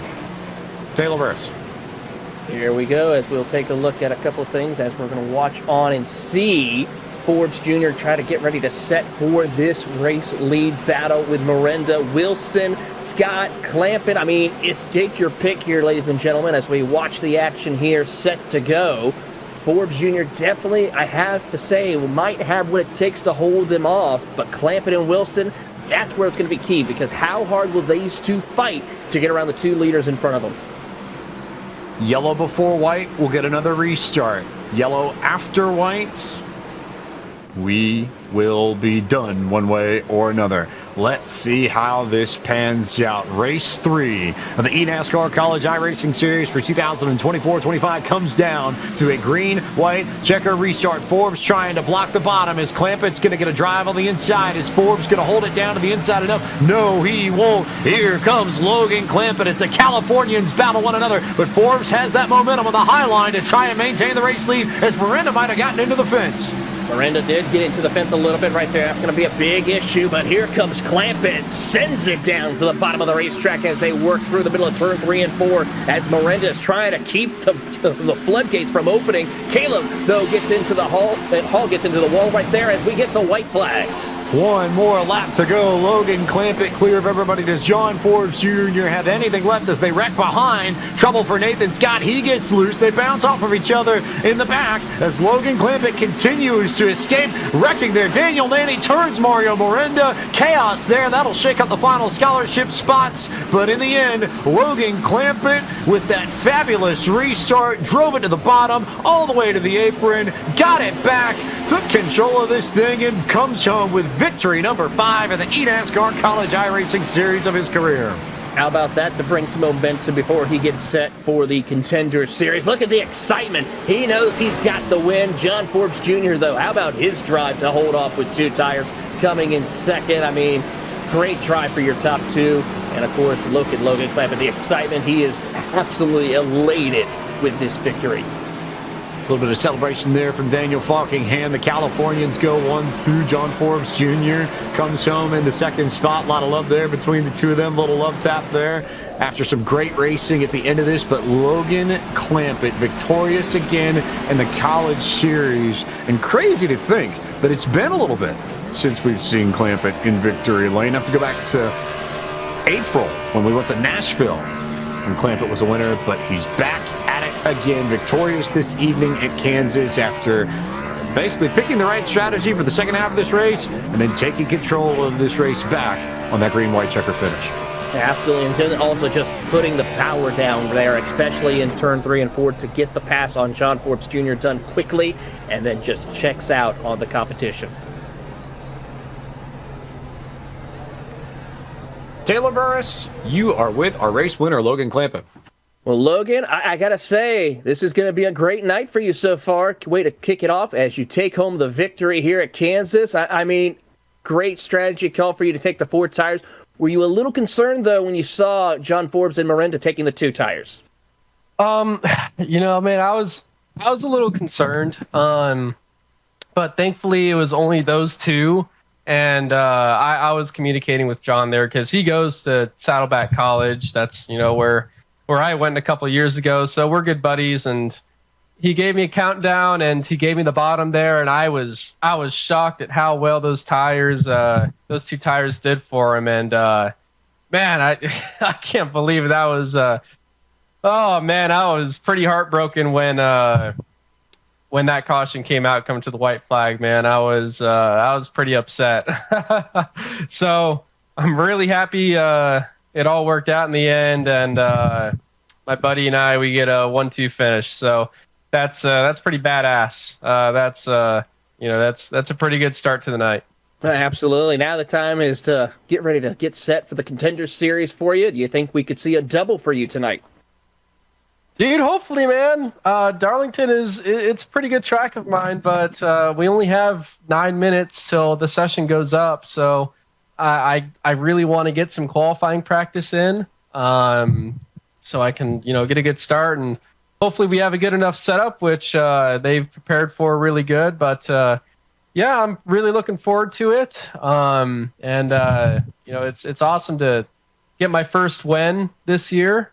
Academic year for California State University Fullerton, and they've been pretty involved lately, especially last year. So that's it's totally awesome to get a win early in the season instead of really late and kind of get that out of the way, especially what happened at IRP. So I'm extremely stoked. Got a lot of people watching. So yeah, awesome. I'm ready to get Contender going. Well, go ahead and get yourself ready for some practice before we get started. That is Logan Clampett, your race winner. We're now joined, of course, by John Forbes Jr. from Saddleback College. Good run for you for the Bobcats here tonight, as it's a California 1-2 for you and your friend Logan Clampett. Yeah, dude, I can't believe it, man. I was so upset when that caution came out. I was just set with the 7th-place run. I had a really good last run there. My tires just kind of came in. Everybody else started falling off. Working some of the best guys on the service here, and then the caution came out. I was like, man, are you kidding me? Because, it's just how these things go late in the run. And then you get that caution, and then all hell breaks loose from there. So I had a feeling, I was like, man, 2 tires, it might work. It's a grippy track. I've done it before here in different leagues and stuff. So, we gave it a try, and Logan was kind of getting me through there, saying the tires might spin. So, just kind of took it easy. And I knew that middle line, it had been working for me all night long, so took it. Logan had those 4 fresh tires, blew right past me. Actually, I held solid pretty good for half a lap there, but then fell back to second, and we stuck. It wouldn't have stuck for much longer, but man, I can't believe this finish. It was awesome. Well, congratulations on your podium. That is John Forbes Jr. from Saddleback College. Go Bobcats, as he comes home in 2nd place. And finally, we're joined by the University of Iowa, Stephen Wilson. Stephen, my only question for you is, was there anything you could have done before that caution to keep up and get around Logan Clampett? No, he was definitely the car to beat tonight. I feel like I did a pretty solid job coming from the back to get to where I did. So I'm happy with that. You know, I had second place pace, finished third. Whatever was going on the restart, we're taking 2. This was actually the loosest set I've driven in quite some time, and that doesn't really suit me because I burn my rear for whatever reason on every car and every track. So it didn't really suit me. So Clampett had me beat tonight. So congrats to him on the win. And yeah, we'll go get him next time. Absolutely. That is Stephen Wilson, your third place finisher here tonight, James, for the University of Iowa. So still good recovery for him, though. Good recovery, and especially when you consider he started 35th, finishes third, plus 32, hardest charger of the evening. Here are your results from tonight's race. Clampett, Forbes, and Wilson, your top 3. Parker White and Falkingham, the Mainers, complete the top 5. Then Charbonneau, Silvestri, White, Evans, Jake Hall. Those last 3 in particular, and Silvestri, beneficiaries of the incidents late. You got a couple of Purdue drivers inside the top 20 with Lucci in 11th, Jacob Bradley in 20th or 16th, and then Daniel Nanny from Ball State. Tough break for him in 17th. Same thing with Miranda in 19th for the Sooners. So got a little bit of work to do. Those 2 were some of the ones that got caught up in the incident. Here are some of the drivers that had some trouble. You see Scott wrecked late, Scioli wrecked late. They fall down the running order. Not reflective of the way they ran, but strong runs for most of this evening. Unfortunately, it didn't end up the way they wanted to, and then a lot of these drivers ended up in trouble early on tonight. Absolutely. Dylan Ault, of course, Jack Clemens for Virginia Tech, and then, of course, the Wichita State drivers definitely not having the best of runs here. But as we have a few brief moments, this gets us ready for the eNASCAR Contender Series coming up next, James, as it's time to get your best suits on and go dancing with the lady in black. We flip from Kansas to Darlington for race number 4 of the Contender Series. We'll take a break here in just a moment. We'll be back on the other side with Contender Series action from Darlington here. Keep watching eNASCAR.com/live for more action tonight from the world of eNASCAR. Champions aren't born. They are built. Built out of tougher stuff than all the rest. Sturdy stuff. Resilient. Champions are built out of razor's edges and traded paint, burnt asphalt, and brass rings. Gonna win for the first time in his career. And come this time of year, if you're planning on building a legend, you're gonna need a truck to do it.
All the drama of the NASCAR Xfinity Series playoffs is now on the CW Network. Your exclusive home to catch the faces of racing's future as they seek to take the lead and etch their names in history. He is impressive. Catch them on the CW before the rest of the world catches on.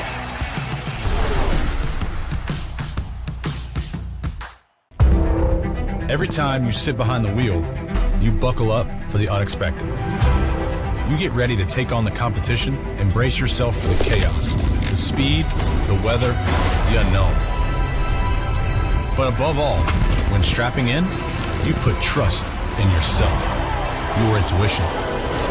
Make it your guide to win, your drive to win. He's a winner in this. And nothing is going to stop you from winning.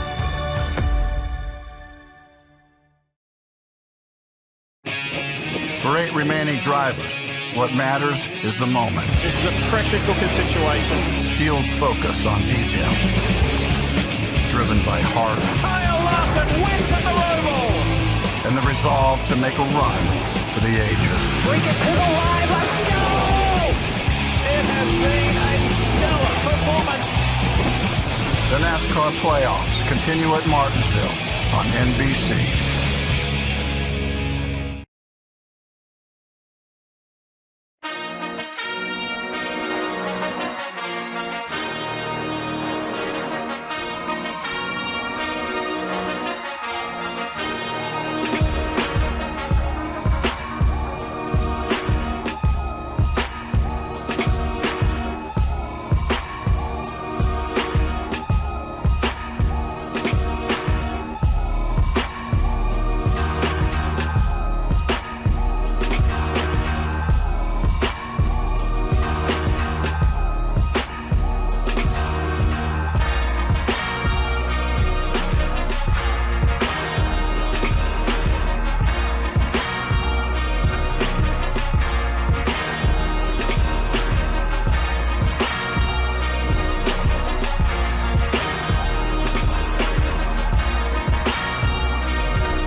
I've been going hard, time to let it show. Everything raw, give it to me now. Let me have a spot, man, it's going down. Day and night. There comes a time when your worlds will collide. Gotta get a win, I won't lose a game. This is my year, I ain't gonna break.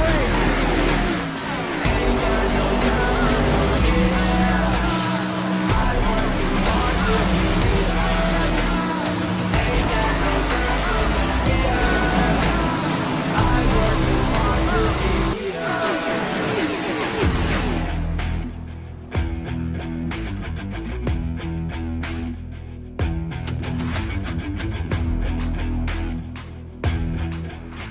And so the sheen shifts from the nation's heartland to the lady in black. This is race number 4 for the 2024 eNASCAR Contender iRacing Series live from the virtual Darlington Raceway in Darlington, South Carolina.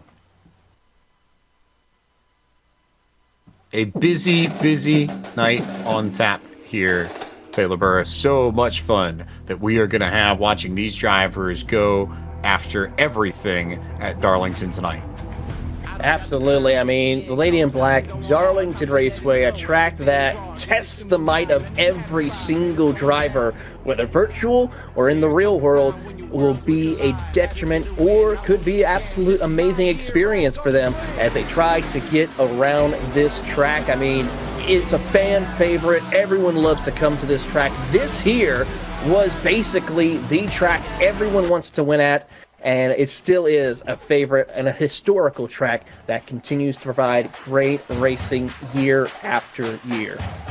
It's a place where you cannot cheat or luck your way into success. You have to have talent to make it here. And that's why this track has been a staple on the Contender Series calendar over the last few years. Those who have the ability, those who can withstand that litmus test of do you have the level of talent you need to be competitive in the Cup Series, they usually do well here at Darlington. This is how we get to the Contender Series. We completed the qualifying series over the course of the year alongside the Coach Series. We ended up with 20 drivers from the top end of the point standings after the first 2 rounds. They made it into this Contender Series. Those who finished 21st or lower in the season's Coach Series standings also end up in this Contender Series. And that combined pool of 40 races 7 times between now and November. Already started earlier on in the month. They'll wrap up right before Thanksgiving in the United States. And at the end of the season, the top 30 in points are eligible for the Coca-Cola free agency period, which will come in January of 2025. 35. So not the top 20 as it's been in past years. It's the top 30. That also means that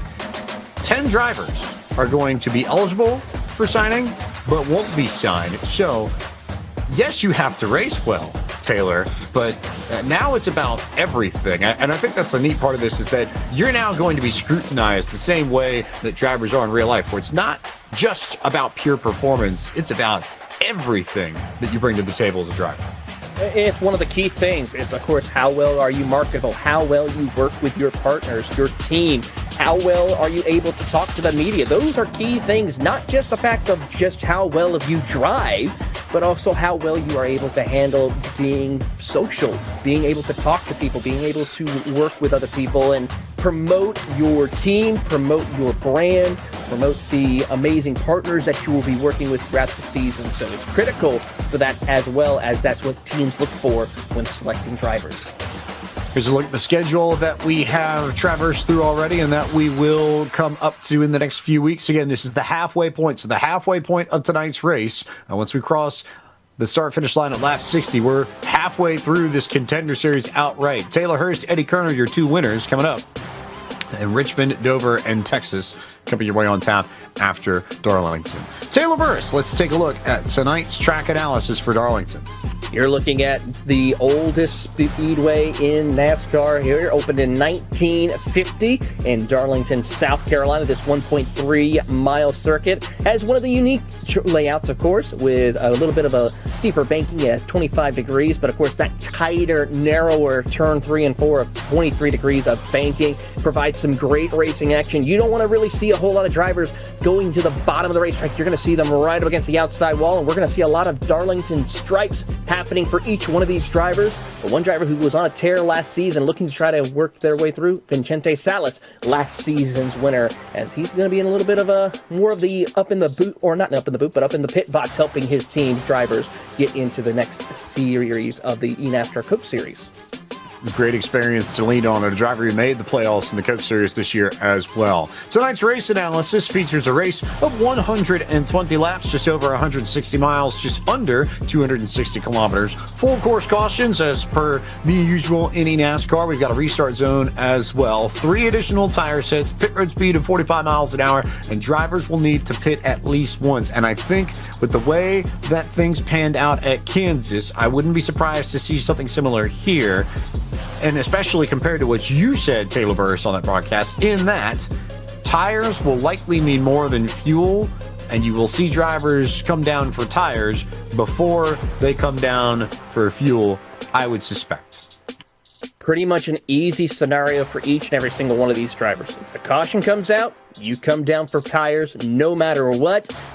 It's when we get in that long green flag run is where it will be a little bit more interesting for each and every single one of these drivers. And the strategy calls from their crew chiefs here tonight and their spotters will be a big help for each and one of them to make sure they can have the chance to get the victory here in Darlington. And this is a track where we've seen long green flag runs before. So if you're doing the math in your head, you're splitting this into 2 runs. 60 laps is the number. So I would be surprised if we go green that we'll see anybody out past lap 60. We could see it maybe just a little bit, but be worth noting as we watch these drivers go after the lady in black. Let's take a look at what happened just a few moments ago. Logan Clampett eventually did get the win in our College Series race of the evening at Kansas, but it was a bit of an adventure for Logan to get to victory lane. It certainly was, but he did find his way up towards the front of the field pretty quickly as he works his way around Daniel Falkingham. Meanwhile, for Steven Wilson, he started from outside the top 30 and had to fight his way through the field. A couple of close calls for several drivers as he tried to get around the Oklahoma driver of Mario Miranda as we worked our way through. Big issues for a lot of drivers, especially off quarter exit as we see one of the first cautions happening. But a lot of drivers struggling to try to keep the grip when they run that top side of the track. As there you see more contact. One of the biggest incidents we had in the midsection of the race as we watch Caleb Hall. He'll have to try to find his way through the field as quickly as he can. And then, of course, Boucher, also trouble for him as he works his way around. And then, of course, one of the final incidents before we saw the end of the race as they worked their way through. And there you see Newbegin struggling. He was able to save that car quite well for him and continuing on. And how about John Forbes Jr.? Great night for him as well, James. Really strong night there for John Forbes Sr. Lots of racing and lots of chaos, especially in the final green-white checker restart. But 2 Californians paced the field in Kansas. Saddleback College's Forbes was second, but Clampett comes away with win number 5 in his College Series career. Qualifying has finished up for the Contender Series. Malik Ray for Dead Zone with the fast time this evening. 28.765 seconds to put him on pole. Ryan Luza needs a good run and will start from the outside of the front row. Dylan Altbrimer, Curio will roll off 3rd and 4th. Cody Bias and Ray Alfala, another driver who could use a good run, starting in 5th and 6th. Matthew Morton and winner at Vegas, Taylor Hurst. He'll be starting in row 4 in the 8th position. Rounding out your top 10 is Colin Keister and Blake McCandless. And then in 11th and 12th is Blaze Crawford. And your winner at Kansas in the College Series, Logan Clampett. Starting in the 13th spot, James Wenzel. Quentin Warman had a hot start to this series. Will roll off 14th. 15th, Connor Yarashak absolutely has to have a quality run tonight if he wants any shot of making the Coke Series. Ethan Lane, 16th. Wyatt Tinsley and Colin Bowden start 17th and 18th. Moving on, we will see the EPI driver of Alexander Russell with Christopher Hill rounding out your top 20. And you're going to have Kevin Champagne and Michael Vendaval from Nexus right there in row 11. Rounding out your top 24, it is going to be Brandon Hout from the Ryco team and North Force driver of Matthew Zweck. Kwame Scott could use some good luck to try and get his way back into contention for free agency eligibility. Rolls off 25th alongside Michael Frisch, Ryan Doucette, and Agnel Phillip there on row 14. Cave McClenny, Matt Busa complete our top 30. Going in outside the top 30, we'll find Nate Stewart and Garrett Maines alongside him, Dylan Jones and Michael Bumgarner for Team Conti. And then in row 18, North Force and Legacy of Briar LaPrade and Tyler Gary. Eddie Kerner, victorious in our last 2 races, starts deep in the field this evening. Going to roll off from 37th. Timmy Holmes, 38th. Dalton England and Brad Wright complete your 40-car field here at Darlington for 120 laps of racing. But tires will be the story all night long, just about, because this place does wear out the same way that it does in real life, in the sense that you get a lot of the sand whipping up. You're in the coastal plains of the Carolinas. It collects a lot of dust, a lot of dirt, and that creates a very abrasive racing surface that chews up tires equally as much. It really is. It's probably one of the most abrasive racing surfaces on the NASCAR calendar. It just will grade away the tires each and every time they come around to that section of the track. So it's got to be so careful and critical of how you take care of your tires in the early stages, mind you. Not just towards the end, but at the early part of the race. If you can take care of your tires, you might have a good chance to be able to make your way through and stretch out a little bit further than the others. Do you push at the beginning? Do you push at the end? Do you try and lay low all the way through a run? Strategy decisions that these drivers are going to have to make in real time to find success at the track too tough to tame. Malik Ray will be the driver to lead us to green flag racing in the second half of our eNASCAR nightly doubleheader. He takes off, and the South Carolina native leads us to green flag racing. We're underway at Darlington for round number 4 of the Contender Series. He takes off, immediately takes that high lane, as drivers are wont to do in the middle of the corner. Dylan Alt will have the inside alongside Ryan Luza, and then Mercurio and Bias and company will tail in behind. Mercurio had a great run last time out at the Phoenix Raceway, and he's looking to try to continue that momentum on his side as he works the outside lane through the middle of turn 3 and 4 around Dylan Alt as they trade positions. Alt didn't have the best run in the College Series, looking to try to capitalize and have a good run to recover here in Contender. Continuing to roll and continuing to work is everybody single file almost immediately all the way up to about the top 20 or so. It's Wyatt Tinsley and Alexander Russell. That's your first side-by-side battle. That's how much drivers are focused on trying to save their equipment right off the bat. Absolutely, they are really just trying to be careful, not want to push the envelope as we watch this battle here just around the top 20-ish right now as they try to fight their way through. Brandon Hout and company, Kwame Scott also in the mix, as there you see a couple of drivers just trying to fit the gap that might not work, but they were able to make it work for the moment. That's Christopher Hill right there, who just slid up in front of the field. Christopher Hill with that big move there. Ray, Luza, Mercurio, bias all your top 5. Not really too many challenges otherwise. Blake McCandless and Logan Clampett are our winner, who got the job done just a few moments ago at Kansas in a side-by-side battle that Clampett will win, take control of 10th. But again, single file immediately. Everybody's almost more concerned about tires than they are trying to pass.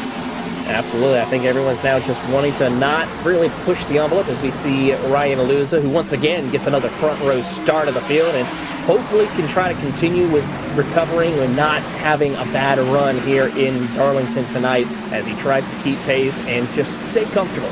Not push the envelope, put the battle with Malik Ray, but still stay in contention. That way it's trouble for Timmy Holmes.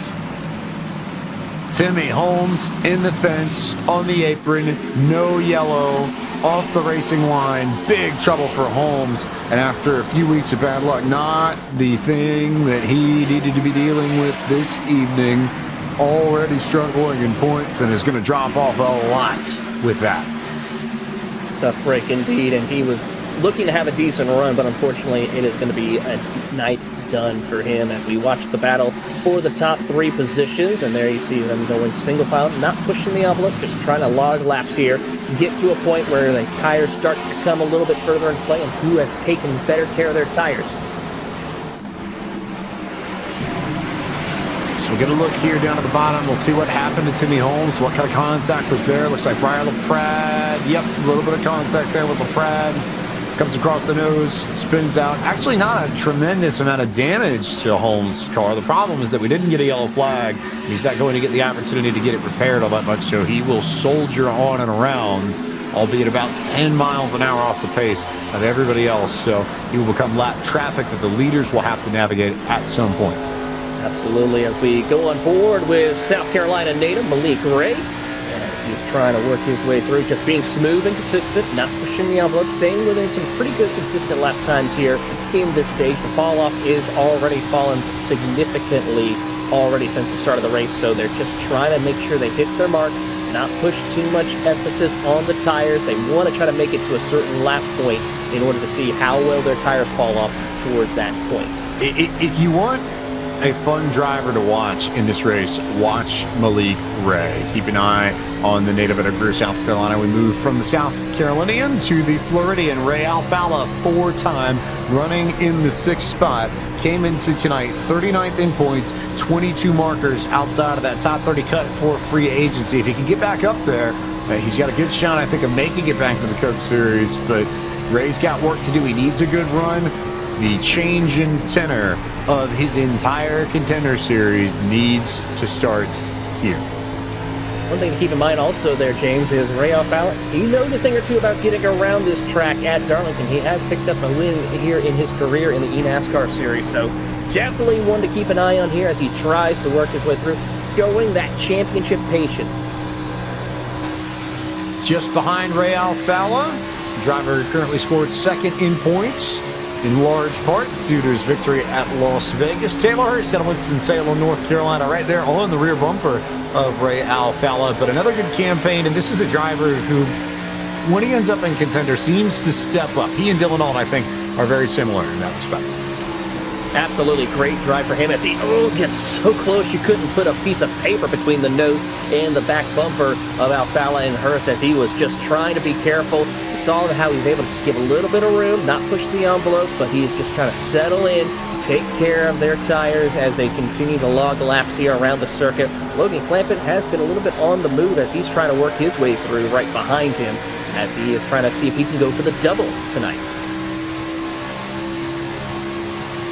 So Hurst continuing to keep pace here. A lot of these drivers managing more than just the cars around them. This is a place where you're racing the track, I think, as much as you're racing the competition around you, if not even more so. So you get a good look at Logan Clampett. New colors, I believe, for Clampett this week. As the Chirico Canyon, California native tries to find his way to the outside of Taylor Hurst. And if you want to gain position, Taylor, at Darlington, that's where you want to be. That outside lane has all the speed. Absolutely, and he is now going to go to the bottom of the racetrack here, heading off into turn 1. We'll see how this plays out for him. Not going to work this time, so he'll slide back behind the McConey Chevrolet of Taylor Hurst for the moment. So we'll see how it works out. And of course, for what he's representing, the AmeriCares Disaster Relief Group, which is a good win, especially here in the Carolinas after Hurricane Helena came through the area. I'm still thinking about so many people affected by Hurricane Helene about a month after it made impact with western North Carolina, northwestern South Carolina, the Highlands of Virginia. So many people affected by Hurricane Helene. It's Keister, who's the next driver that we ride on board with. He's in the 9th position here, just behind Logan Clancy.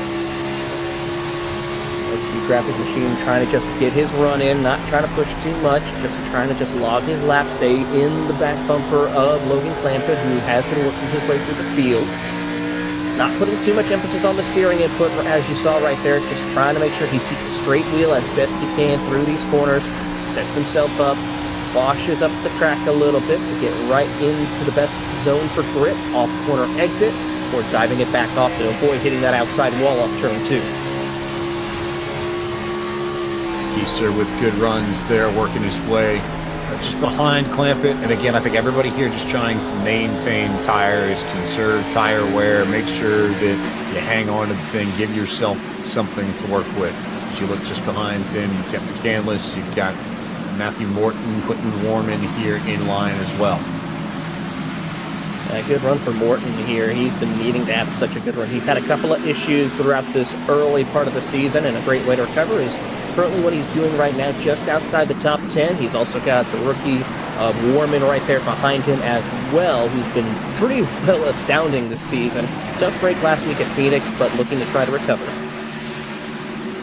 You did not have the best of luck at Phoenix, and yet he's still 8th in points because he had great runs at Las Vegas and at Homestead. Warman, one of the younger crop here who I think we're absolutely going to have to watch, certainly in contention for a spot, not only in the top 30, but the top 20. And I think especially if you're a rookie, yes, 30 is the free agency cutoff, but I think if you're a rookie, not that you have to finish top 20, but there's a statement made in potentially finishing in top 20 in points. It says, not only do I have speed, but I've got good speed compared to the rest of the field, and maybe it might be worth it to take a rookie with a little bit more pace over the veteran that might be a little bit slower. I think if you're Warman, that's sort of how you have to look at it. And I think with the way the first two races went, that he can build off of those, and if he can get back to form tonight, remember, you get a drop in this Contender Series, so it's the best 6 finishes out of these 7 races that they count.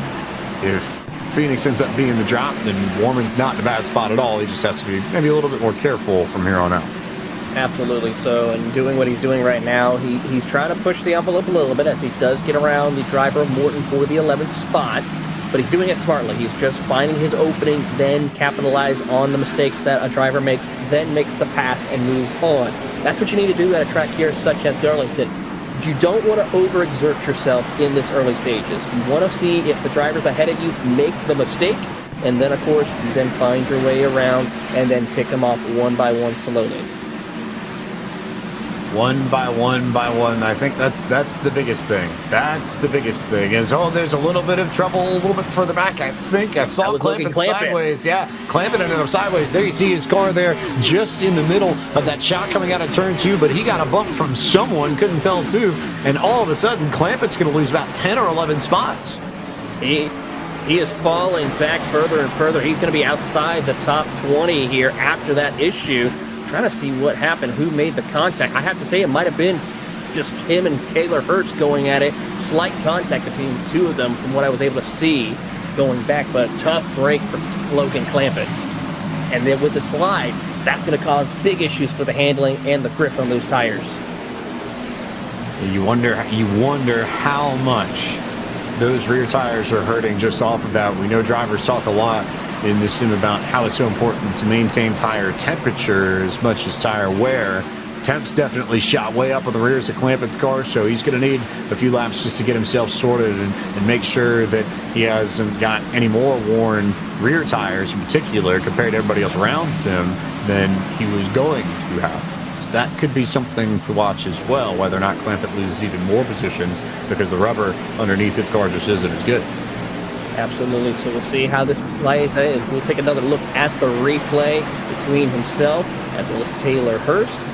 As Here he goes. He'll send it down to the bottom of the racetrack and try to see if he can send it further. But Hurst does the same thing. And then, of course, he tries to come up. And then, of course, there's the contact from Colin Keister. Tough break right there. And he just gathers it back and great recovery. But the problem is he will lose quite a bit of spots. And he tries to slide up in front of a couple of others, but can't find the opening. So just about right there. Bounced off of Hurst. Lost it a little bit, and Keister had just about no room to check up, especially in the center of the corner there at Darlington over in 1 and 2, where you're carrying a tremendous amount of speed relative to the amount of space that you have. It's almost, and in some cases, I think even more difficult to react there than it would be if it were a Talladega or a Daytona or somewhere like that. As we get a good look at Keister again, now working to the inside of Taylor Hurst. This is for the 6th position, and Alfala and McCandless, they're just behind. Good run right there for Alfala and Keister as they try to stay inside the top 10. Much needed points night there for Ray Alfala. As here comes McCandless around the outside. Great run for him as Warman slaps the wall a little bit off turn 4. I have to believe this is a race that Blake McCandless has had circled because I think he's pretty well documented on socials, his love of Rockingham, and I think we know how Rockingham surface can be very abrasive, very gritty, it's hard to drive, you have to have skill. A lot of similarities between there and here at Darlington. So it could be a big night for Blake as we go on board with Ethan Lane out of Wilmington, North Carolina. Good run for Ethan Lane as he's trying to stay inside the top 15 as we just saw Yaroshak get around him for position. One of our Canadian drivers combating here as we watch the Wilmington, North Carolina driver just try to set himself up. This is one of his best runs so far this season, staying inside the top 20. Let's see if he can continue this charge through field as he tries to keep pace with the rest up ahead of him. Yaroshak will be one to watch tonight because he, maybe more so than anybody else in the field, has reason to be desperate and to make big moves because his luck has been nothing short of abysmal in the first 3 races. A total of 9 points, 8 counting with the drop, finished last at Homestead 2 weeks ago after an early incident. It's not been, I think, anywhere close to the sort of pace that he's had in qualifying. He qualified in the front row in the first 2 races, so the speed is there, but just no luck when it comes to finishing these races. But Yaroshak has to have a good run tonight. There is no way to slice it. He's got to start making up points if he wants a shot at the top 30. I think if he has a good set of runs to round out this Contender Series, he could get top 30 and make a case and try to get in. But remember, this is the round 2 qualifying series champion, and usually when we look at the Contender field, the champion of qualifying series round 2 is someone that you watch for, that you think has a lot of talent, and usually is someone that mixes it up amongst the top 20. It's someone that ends up being pretty quick. It's not worked out that way for Yaroshak. Likely a little bit too far back to win the Contender title, but I don't think a spot in the top 30 is out of the question. But the real question is, what is he willing to do to try and make up the gap that's been created? If you want news and updates from the world of eNASCAR, scan the QR code on the lower right-hand portion of your screen to get all the information that you need today, courtesy of iRacing, the official simulation partner of NASCAR.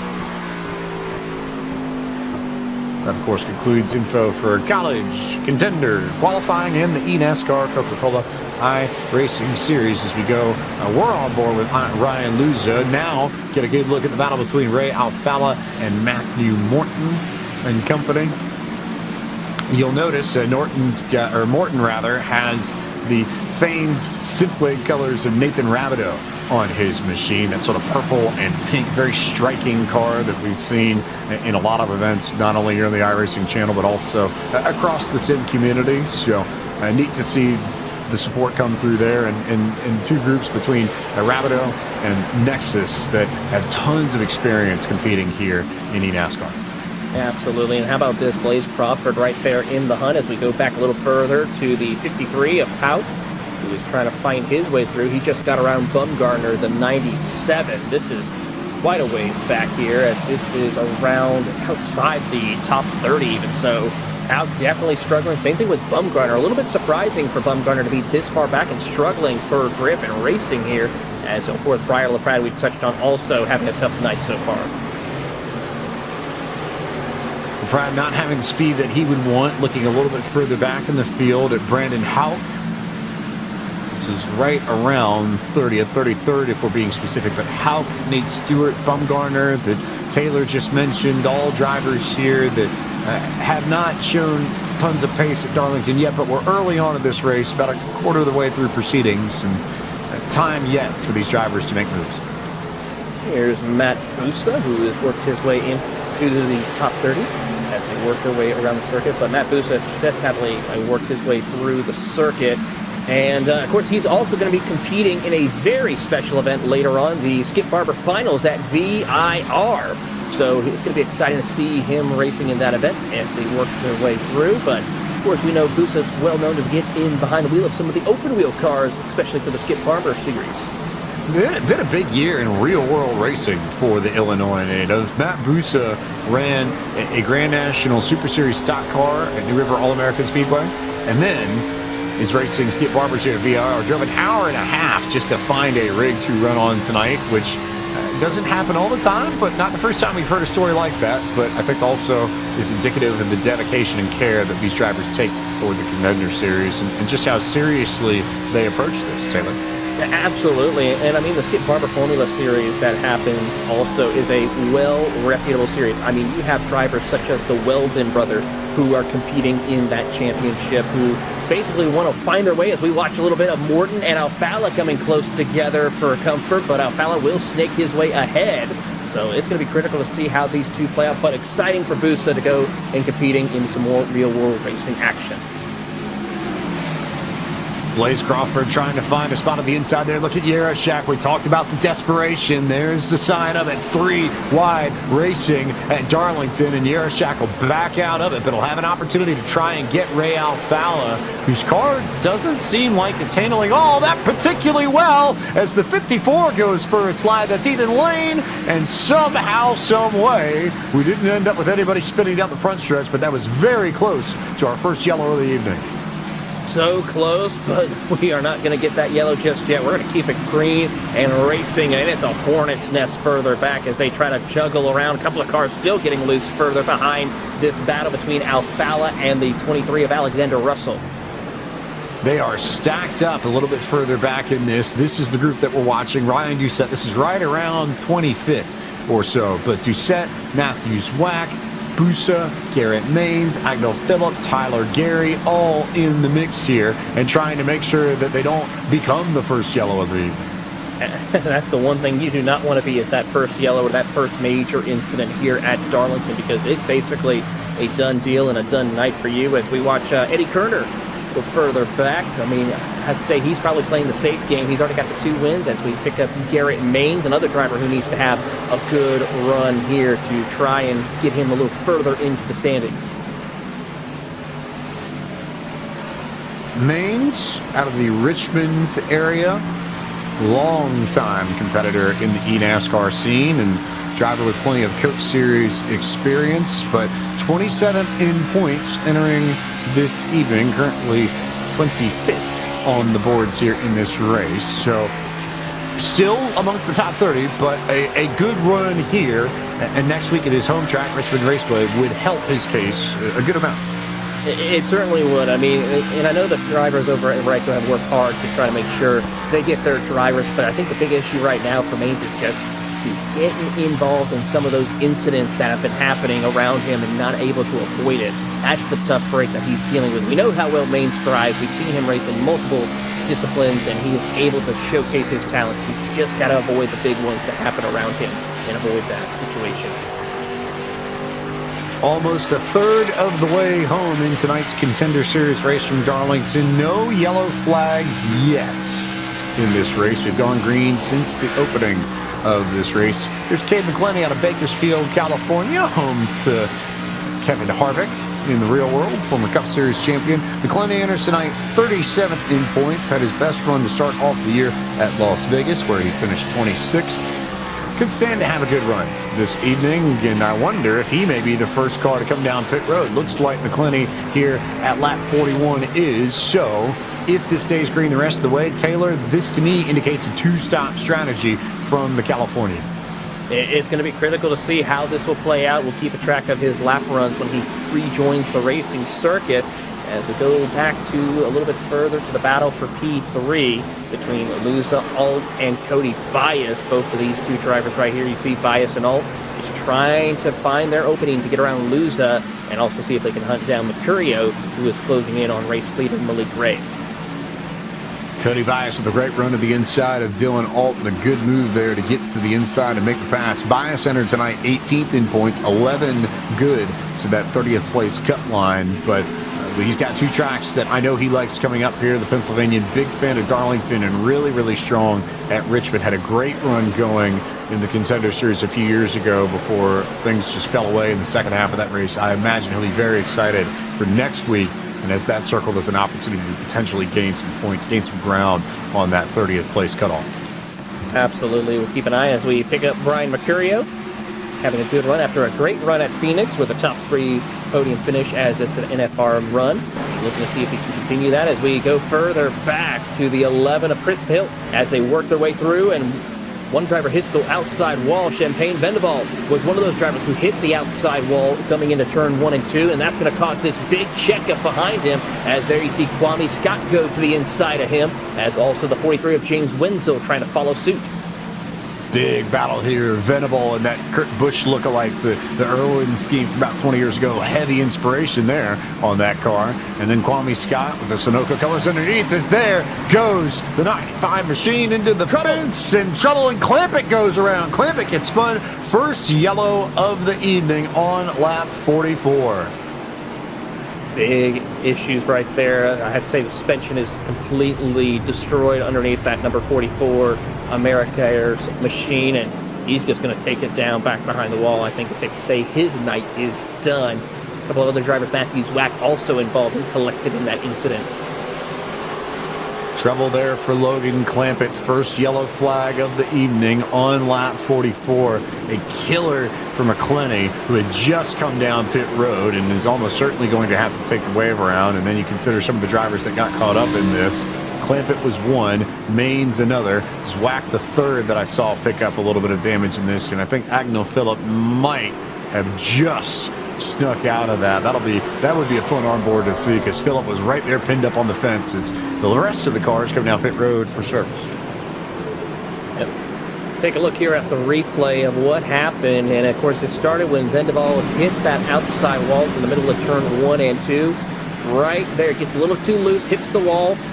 He almost does a great job of saving, but then behind him you see Maines makes contact with the back bumper of Clampett, who was trying to check up, collect Matthews Wack and Agnell Phillips. Here you go on board with one of the Altus Esports drivers. And there you see him just trying to avoid it. A little bit of issues there for Wenzel as Doucette snakes his way through. Pretty simple accordion effect, I think, right there, where Clampett saw the incident ahead of him, tried to check up, but Maines couldn't see through Clampett and didn't get on the binders in time, and he ends up with damage, but Clampett absolutely got the worst of that.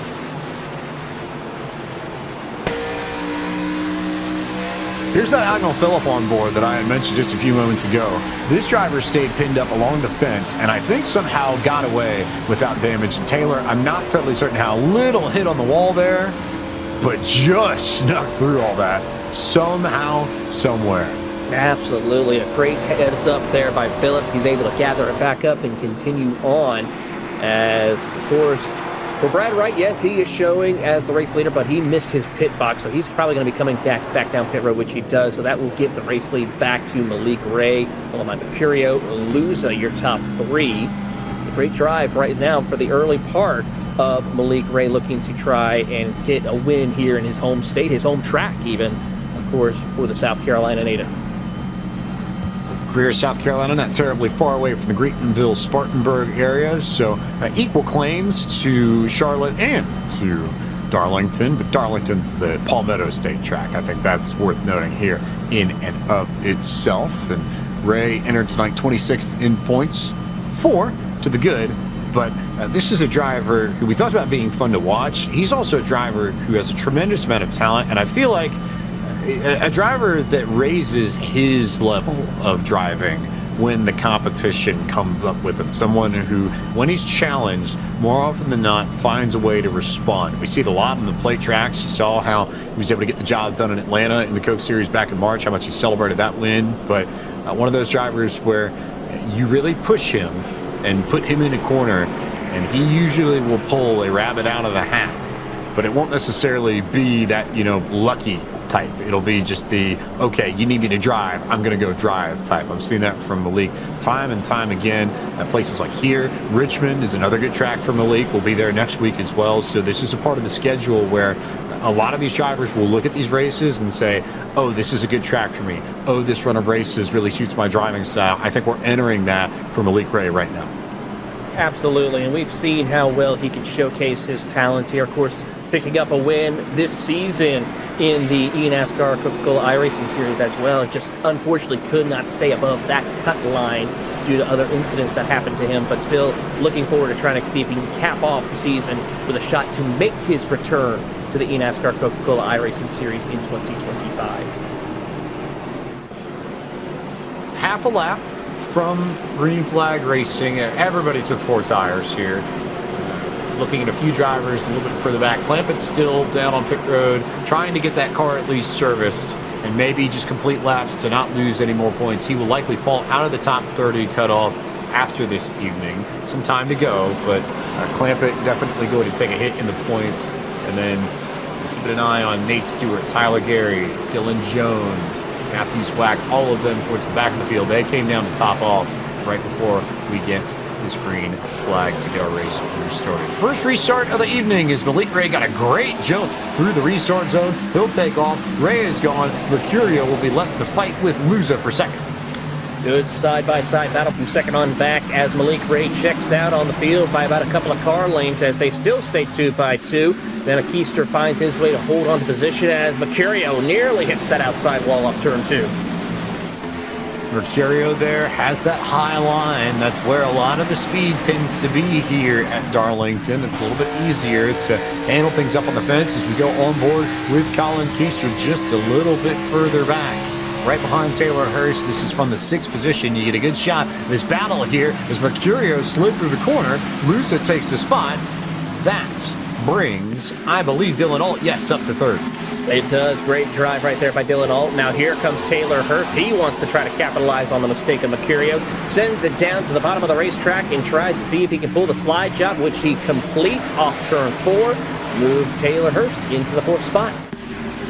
Taylor Hurst up to 4th. Dr. Bob back to 5th. Everybody there single file amongst the top 10. Ray's already jumped out to a lead of about half a second on Ryan Luza. I think that's worth noting too. He's got plenty of clean air to work with. A little bit further back though. Look at this battle here. Right around 25th. Matt Busa, Briar LaPrade, Eddie Kerner has not had the kind of night that he had the first few weeks of this season, but Kerner trying to work his way from the back to the front. Started 37th up to 25th. So still a little bit there in the field, but he's gained 12 spots since we took the initial green flag. I think the reason why he is just trying to see of how well his car is. I mean, he started towards the tail end of the field. I think he's just trying to be methodical. He's got a good amount of points so far. So he has a cushion, of course, being your points leader, but I think he just wants to be a little bit safe. Try to be patient, work your way up to the field. I have a feeling before this is over, we will see Eddie Kerner up towards the front of the field. Listening to his onboard, he may be clutching a little bit. So if he's clutching, he might be thinking about saving fuel. Let's take a listen here as he goes off into turn 1 and see what he might be doing.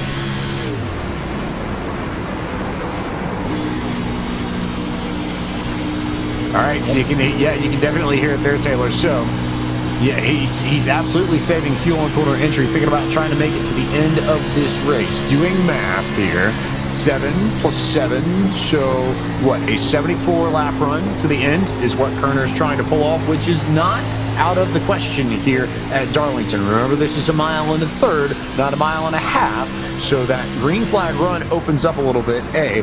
B, sort of the point you were making just a few moments ago, if you're looking for a great contrast to somebody like Yerashak, who doesn't have to do anything, remember that Eddie Kerner came in with a 46-point gap to 30th. He literally could not have even shown up tonight. He would still be guaranteed in the top 30. That's how good he's been the first 3 weeks of the year. So Kerner trying to play the fuel strat. We'll see if it works out. Meanwhile, for 13th, good battle here with Blaze Crawford, Matthew Morton, and Michael Venable. Venable trying to recover after his incident that he had inside the top 15. You also got Chris Hill right there behind in the 16th spot as they try to jockey for position. But Blaze Crawford, pretty decent night so far for him. He's been inside the top 15 for a majority of tonight's race and looking to try to stay comfortable inside that top 30. Some Elite Ray continuing to roll and rocking through everything here at Darlington and not really having to worry about all that much. This is on board with the Phoenix native Blaze Crawford trying to keep Matthew Morton behind him and trying to go after Blake McCandless. The problem is that McCandless has opened up about a half a second gap to Crawford, and Morton is still right there on the rear bumper. It's right on the back bumper, almost taps it a little bit as they come out of turn number 4. Blaze Crawford being very smooth, sawing a little bit on the wheel, so he's got to be a little bit careful with how much he's putting that input into the steering wheel. That will burn up the right side pretty quickly. Watching that battle closely, and Michael Venable, who had that close call earlier, is just behind these two. Christopher Hill, Alexander Russell, Kevin Champagne, the next few cars in line, all of them trying to get back to McCandless. So I think at this point, it's more of a matter of Crawford's car. It doesn't look like it's handling near as well as any of the ones behind him or in front of him. And it may be on Morton and company to try and find a way around Crawford so they don't lose the gap to a McCandless, a Tinsley, a Warman, or a Yerashak, or anybody else running up a little bit further up the pylon. Absolutely. He's kind of being that cork in the bottle right now. Like you said, I think once Matt Morton and, of course, Venable find their way around Blaze Crawford, they could probably make up some ground on Blake McCandless. But the thing is, they got to be a little patient. Yes, you want to be aggressive. You want to try to get around that competitor who may feel a little slower than you, but you also got to show patience, not be too aggressive to where it can cause a mistake for both you and the driver you're trying to get around. Good look at Matthew Morton. Also worth noting here, we mentioned that Nathan Rabideau's part of the operation there, and part of the reason why Morton's got the colors. He's also spotting for Matthew Morton this evening. So a lot of these drivers here in Contender, just like you'd see in the Coke Series, have spotters, crew chiefs, folks that help them put together their strategy and also keep them abreast of where things are or where other cars are on the racetrack. And in that sense, you know, again, we talk about iRacing being a simulation of things. That's not any different than what you'd see in real life. On board here with one of the rookie drivers, Quentin Warman, inside the top 10. Just trying to be a little bit patient, trying to find his way around Yerashak for position as he is having a great night to cap off a run here. Trying to recover as he's holding up and trying to keep a firm grip ahead of Wyatt Tinsley, who is in that 11th position. It is pretty much your top from 2nd to 11th. They're all lined up nose to tail pretty well, and everyone's just staying in contention for this. And then, of course, you have that lone driver, Blake McCandless, sitting in 12th position. But a great drive right now for Warman to make a recovery after last week at Phoenix. How fitting that Yerashak is right in front of him, because between Yerashak and Warman, we have two rookies in this Contender Series. And Yerashak is the one that I think a lot of people expected to have a good run all the way through, and may yet still have the opportunity to do that. But Warman is the rookie in this series that has had the strong run so far. Entered tonight 8th in the point standings, did not have a good run at Phoenix, but had two really strong runs at Homestead and Las Vegas to open up the season. And this is more of that sort of return to form that we saw out of Warman the first 2 weeks. And the Urbana, Illinois native, I think, well on his way to proving that he at least has the pace to get into top 30 and potentially take a spot in the Coke Series. This is somebody that I think if I'm the free agency team and I'm looking at potential drivers, I'm keeping an eye out on Warman, because you've got a lot of potential. Only 16 years old and plenty more room to grow both as a person and as a driver. Absolutely. He is definitely showcasing his talent here tonight. And, of course, the people over at Ryko very happy of how well he's been driving as we go on board with Blake McCandless in that number 71. He is currently pretty much in no man's land. He's got no one really to make a pass and gain position ahead of him, and no one's really closing into the back bumper of him right now. So he's just trying to log laps here and maybe conserve a little bit of those tires to see if he can set up for a decent long run towards the end. I believe his Cup says he really loves adventures, perhaps, just looking at his onboard there. And that may be part of the reason why he is heavy on the clutch on corner. I'm not surprised. Blake's always a driver who's not been afraid to try different strategies and go the opposite of what a lot of other people are doing. So he, I believe, also in that fuel-saving mode, but still running pretty well up near the front of the field. Dropped off a few spots, but he's in the 12th spot. But I think pretty clearly Blake going to try and take this to the end of the race without coming down pit road too. Well, it's the adventurous ones who make the brave and heroic decisions, and he is definitely going to showcase that here tonight. Let's just hope it doesn't make any major significance to where that adventure ends up going in the wrong direction for him. While we've got a moment, I saw a really good comment just a few moments ago asking the question, how can you have spotters and crew chiefs in iRacing? And it's actually not that complicated. You got a driver like this who joins what's known as a session, a very specific individual race in the sim. And once they join that race, you can, as a friend or as an accomplice, no matter how you slice it, can be assigned or jump your way in depending on settings as a crew chief or a spotter, and you'll open up the sim and you won't necessarily have the ability to drive the car, but you'll have control of strategy, you'll have control of how much fuel or tires they take, and you can see here also the gap that's being created between Tinsley and McCandless. So that's fuel saving there in a nutshell, where if Blake were trying to run with Tinsley, he'd be right up there, but because he's not, he isn't. But back to finish that point, that you can control the amount of tires somebody takes, the amount of fuel somebody gets, windshield wipers, car adjustments, or if you're spotting, you just hop in and you watch what happens around that car, and you can get it on the same radio channel as a driver and tell them, car high, car low, incident ahead, slow down, this driver's running that lane. But it works, in effect, pretty much the same way that it does in real life, and adds to the realism, I think, of the sim. Absolutely. I mean, I've had my blast of helping drivers with their spotting, and as well as helping bring home a couple of victories, so it's pretty fun to do that. As well as just help you learn a little bit of how to be a spotter and progress your way through in the eNASCAR world, as well as also to help out and have fun and help your friends maybe get a chance to go to victory lane.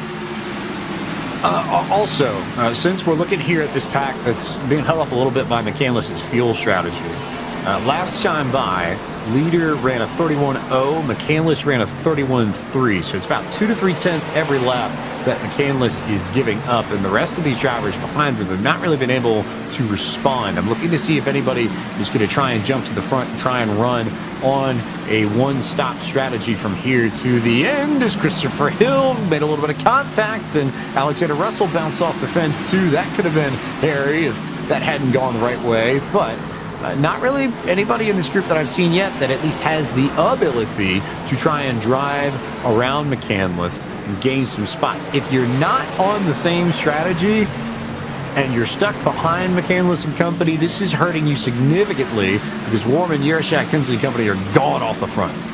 Yeah, it's a very big gap for your top 11 all the way back to Blake McCandless. You're looking at almost 3 seconds there. It's now 2.7 and continuing to spread further and further apart between those two drivers. So very difficult situation for Crawford, Morton, Hill, and company, because every single corner they go through, they're losing another 10 to 2 tenths each time they come off exit. Crawford's trying to find the opening to get around, but just can't find the grip he needs to get around the outside of Blake McCandless for the moment.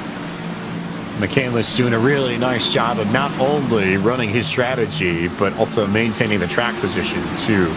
Really smart drive from him. He'll likely have enough fuel to make it to the end. He won't have to worry about stopping. I think the bigger question is, what's the tire wear going to be like for everybody else? And maybe for him as well, but they just have not figured out how to pull this off yet. As Morton tries to go to the bottom, but Crawford continues that pinch, and now look at how much that gap has grown between McCandless and the rest of the field. That is half a straightaway between Warman in 11th and McCandless in 12th. Keep in mind also, with Crawford and Morton battling, that's putting more wear and tear on their tires, and just as I say that, the caution comes out. Well, so much for the fuel saving strategies, right? That's out the window. That definitely just went out the window. Matthew Zwack is the driver that has gone around and has made contact with the wall over in turns 1 and 2. So I guess good for Blake that he managed to not lose too much track position. By my count, about 4 spots. So not too much of a penalty for at least trying that strategy. But now here on lap 74, just under 50 laps to go, you would expect this field to come down for service. Yeah, everyone's coming down for fuel and tires here, and it would be a no-brainer here. This is where everyone will now shine, and we can get the best pit exit for each and every single one of these drivers, because there's got to be something different that Lusa all have to try and do in order to stop the domination that we're seeing here tonight by Malik Ray. Well, there's also a question of how hard they've been pushing as well, because we didn't necessarily know how this race was going to pan out. And now we know that this is going to be a green flag run to the end within a fuel run. You'll have to manage tires at some point with 47 laps to go, but you don't necessarily have to worry about clutching and saving anymore. You'll be good on fuel no matter what. Here's the incident with Zwack and Cade McClenny. And I just almost thought he was clear. It wasn't at the very end. Brad Wright got a piece of that too, damage to Wright's front end, but it's like the worst of it. How about we go on board with the 98 of Eddie Kerner and watch this great heads-up driving. They're working their way through there. You see the incident up ahead, and then you see Brad Wright, and then Zwack almost comes back up in front of your points leader, Eddie Kerner. A little bit of damage to Kerner's machine, but should be okay. Looks like it got fixed up on pit road, honestly. It wasn't that much cosmetic at best. But Kerner not having the night that we've become accustomed to in this year's Contender Series, but this is a night where he doesn't need to have that kind of pace and that kind of speed. So, and he's got it in the bag if he needs it. Won a qualifying contest here at Darlington a few years ago. It was broadcast on the iRacing channel. So he has pace, no question. I think it's more of a matter of, do you use it, or sort of to the point that you made earlier, Taylor, do you really have to push all that hard knowing the kind of gap that you built up? And speaking of, here are the point standings entering this evening. So these are not live. These are the points as they were as we took the green flag tonight, and they include the drop. Oh, actually, no, they are live. So Kerner, 73 points to the good, continuing to build on that gap. Absolutely. Great drive for him, and he's looking to try to do that here. Agno Phillips moving up a couple of points as well. Blaze Crawford, we touched on him as well. Ryan Lusa and Malik Ray, good drives for them inside the top 10, especially with them at the front of the field. So we'll see how this all plays out. I'm curious to see what's outside that top 30, though. It's got to be tight for some of these drivers who are trying to have some good runs here, who need it, such as what we saw with Yarashak and company. There it is. As we see, Yarashak 14 behind, Alfala 19 behind, and of course for drivers like Bumgarner and Cade McClenny, not a good night for them as they are at 20 points or more outside of that coveted 30th position. Yarashak's the one that intrigues me. He was 27 back entering the evening, 14 back now, so plus 13, but that's also with the top 10 cars. So that to me suggests that Yarashak, just to make top 30, it's not just going to be one run like this. He's going to have probably 2 or 3 top 10s, I think, just to get back into the top 30 in points. And that'll be interesting to watch, I think, over the next few races. No driver, I think, has their back more against the wall, especially given the expectations that a lot of folks who pay attention to the eNASCAR ladder came into the series with. But impossible is nothing, and we'll see how it pans out for Yarashak and the rest of this field over the course of the next 4 races. Oh, by the way, I totally missed this, but we have crossed halfway. That means we're also halfway through the entire Contender Series for 2024. The halfway point tonight marked the halfway point of competition for the Contender Series. So we are now in the second half of this Contender Series season that will wrap up on November 19th at the virtual Texas Motor Speedway. Yeah, it's going to have some fun deep in the heart of Texas as we'll wrap up the season. It's going to be exciting, and I have to say, it's going to be a fun show to see how these drivers, Xfinity cars at Texas, provide some good racing here in the sim, I have to say. We'll see how that plays out for our competitors, but we still got to get through here and Richmond as they come out of turn number 4 to get ready to take the green flag. Taylor, I'm disappointed that you said deep in the heart of Texas and didn't follow it up with 4 claps like everybody does when you send the song. You of all people should know that as we go back to green flag racing here. And the late Ray gets a good jump, a little bit of stack up further back, but Ray there, then Luza, then Hurst, then Mercurio, Alton Keister. See who wins the battle for those spots in the top 5 and how they filter out single file. Single file for your top couple of drivers right now. Dylan Alt, the first driver, to try to see if he can set up a pass on Brian Mercurio. He will now slide in front of Colin Keister for the moment. Keister, though, with the outside momentum, check up on the bottom. This will keep them side by side off turn number 4, 2 by 2 for a couple of rows deep as a couple of cars hit the wall off turn number 4. They gather it back up as Alt continues to now try to see if he can put the pressure on and finally clears Colin Keister. Alt makes the pass on Keister. Another driver that we've not said anything about all night that I think is worth noting. Look at that green car just behind Cody Bias, sort of center of the screen, just in front of Yerjak. We've not talked about Colin Bowden all night long, and here he is right at the edge of the top 10 with a great run going as Taylor Hurst continues to take that spot here. Yerjak tried to dive to the inside, make a move, and a little bit further back. I think LaPrade got the fence. That's why all those cars stacked up. They all scatter away to try to not have any more contact as we watch Agnell Phillips and Kwame Scott battle for position right there on your screen. Matt Busa as, Phillips gets loose off turn 2. Phillips had a big moment there, and I can't confirm LaPrade did get the fence. A little bit of contact with Kwame Scott sent Briar LaPrade, the Manchester, Tennessee native, up into the wall, and he's got damage on the right side and the right front in particular of his car as well. Keep an eye on that, see whether or not the damage affects the handling on the Ledford Billiard Supply Toyota Supra. Everybody, though, for the most part now, just about single file all the way through. Single file, no pressure here. We still got quite a bit of racing as we see Kwame Scott trying to show the nose, and we go on board with Wyatt Tinsley as he is trying to find his way around Colin Keister. For the Hampton, Virginia native, great run last time out at Phoenix, looking to try to continue the big momentum and continue progressing forward to have a shot for the NFR team as he is looking his way through. Been kind of quietly sitting inside the top 10, though, for most of the night. But a pair of third-place finishes at Las Vegas and Homestead have him third in the standings entering this evening. So part of the North Force dominance that we've seen, Kerner, Hurst, Tinsley, all North Force racing drivers, Kerner and Tinsley, North Force. Hurst with lockdown. But still, North Force with a lot of great finishes. And Hurst doing it for lockdown too. The only lockdown driver to my knowledge in this field, but really holding it down for that whole operation. Zach Novak's been part of that group for forever, former Coke Series champion. And I know he'd love to have Taylor Hurst in the bunch, just there's trouble a little bit further back. James Wenzel is going around to bring out another yellow flag on the back straightaway. Tough break there for the Altus Esports driver of Wenzel. Was having a somewhat of a middle tier night. I mean, running outside the top 20, but still just right in the mix to get some good points, and that's not going to be a good one for him as he loops it around off turn 2. Contact with Dalton England sent Wenzel around just under 40 laps to go here at Darlington, where Malik Ray has been the leader for just about all of this race, bar any pit stops that we've made on pit road. But it's been his race to control, and he has been dominant, especially on these restarts, getting gaps, getting clean air, especially when the racing groove is so tight at Darlington. Really, really important to try and get clean air.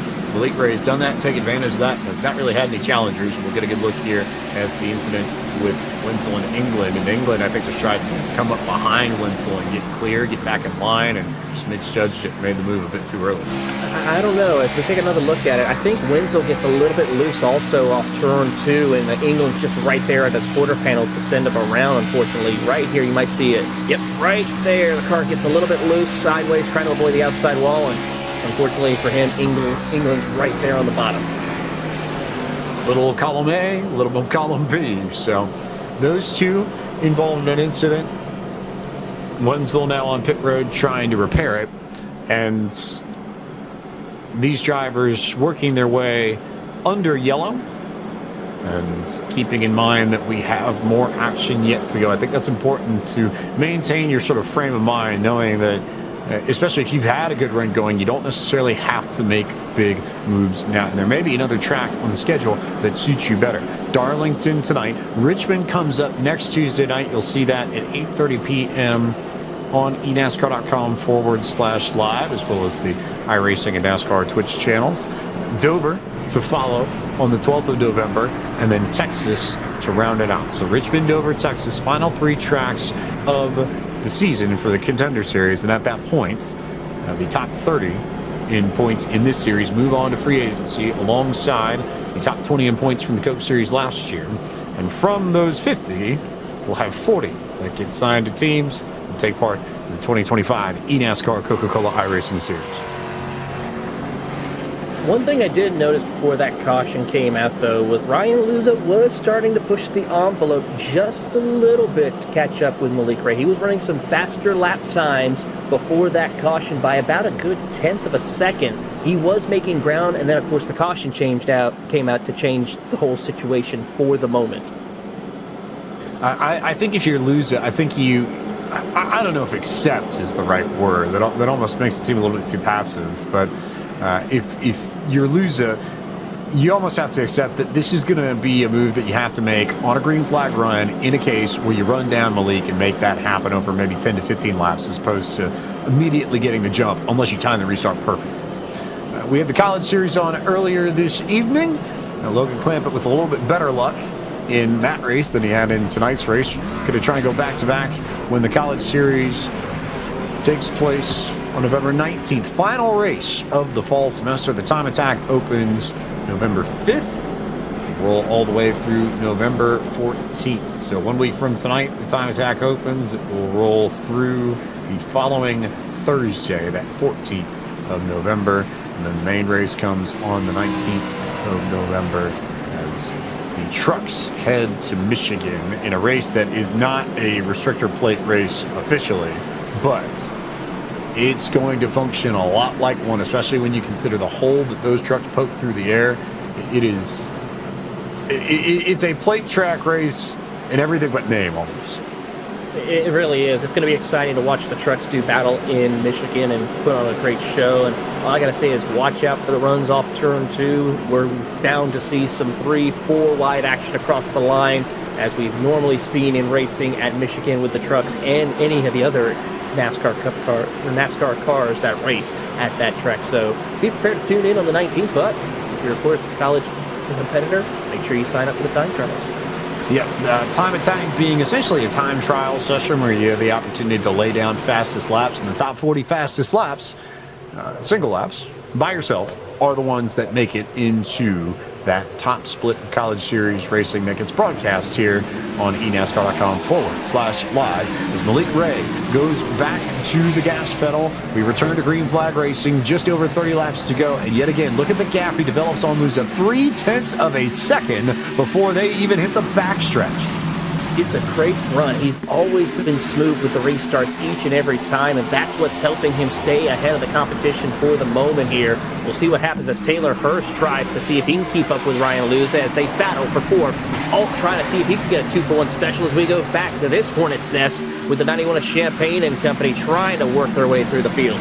Some side-by-side battles a little bit further up, but most of them taking place further back here in the field. It starts right at about Connor Yarashak as Tyler Gary gets loose, gets slow. You just saw him in the corner of your screen. He loses a ton of track position. Now all the way back to 36 as they continue to battle. That's Christopher Hill on the bottom of Michael P. Frisch, 15th and 16th. That's the first side-by-side battle now. Yeah, Michael P. Frisch needs to have a good run here tonight, and he's been quietly inside the top 20 for a majority of the race right now as he is having a good fight here. He'll try to get that outside lane going. Noses up ahead of Christopher Hill as Hill tries to see if he can fit the gap, but Russell will fill the hole here on the top side as he will stay towards the bottom. Battles everywhere further on back. I think if you're back here, you understand that you've got to make something happen now if you want to have any sort of decent track position to make a run towards the front. Looking a little bit further back at Ryan Doucette and Ray Althala and Michael Bumgarner in the mix, 25th, 46th, 27th respectively, and then Michael Venable just a little bit further back there. Hey, let's see old Mr. Lean-To, Ryan Doucette, trying to lean in, just saws at the wheel right there as he is absolutely smiling as he's in this battle with Alfala, Bumgarner, and Eddie Kerner. And he'll send it to the bottom of the inside there of Alfala. See if he can slide up, not able to do so. But he is just full tilt right there to the middle of the corner. Wonderful moves there for Doucette and company. Wonderful work that he's tried to do to get a few spots here and there, and is going to get that big drive into the center of the corner and just park it right in front of Alfala to make the pass, take the spot, and move up into 25th.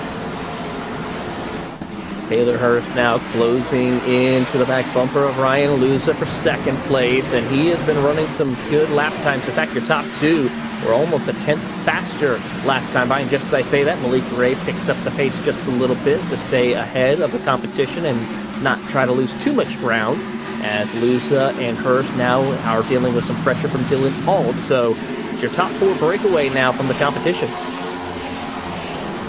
Ever so slightly, not by much, but ever so slightly. 0.4 of a second between Ray and Luza. Then you've got Hurst and Ault there, and then Colin Keister about 0.4 back of Dylan Ault. We go on board with Fort Lauderdale's Michael P. Frisch, who is in the 15th position trying to chase down Matthew Morton. Good run here as we ride on board. He'll try to get right up to the outside wall to just try to build some momentum, tuck it down before they come off corner exit to avoid the outside wall off turn 2, which we've seen collect many drivers throughout the years. And we'll see him continuing on to try to see if he can get around Morton for position as we go back up to the battle for P2 between Luza, Hurst, and Dylan Ault.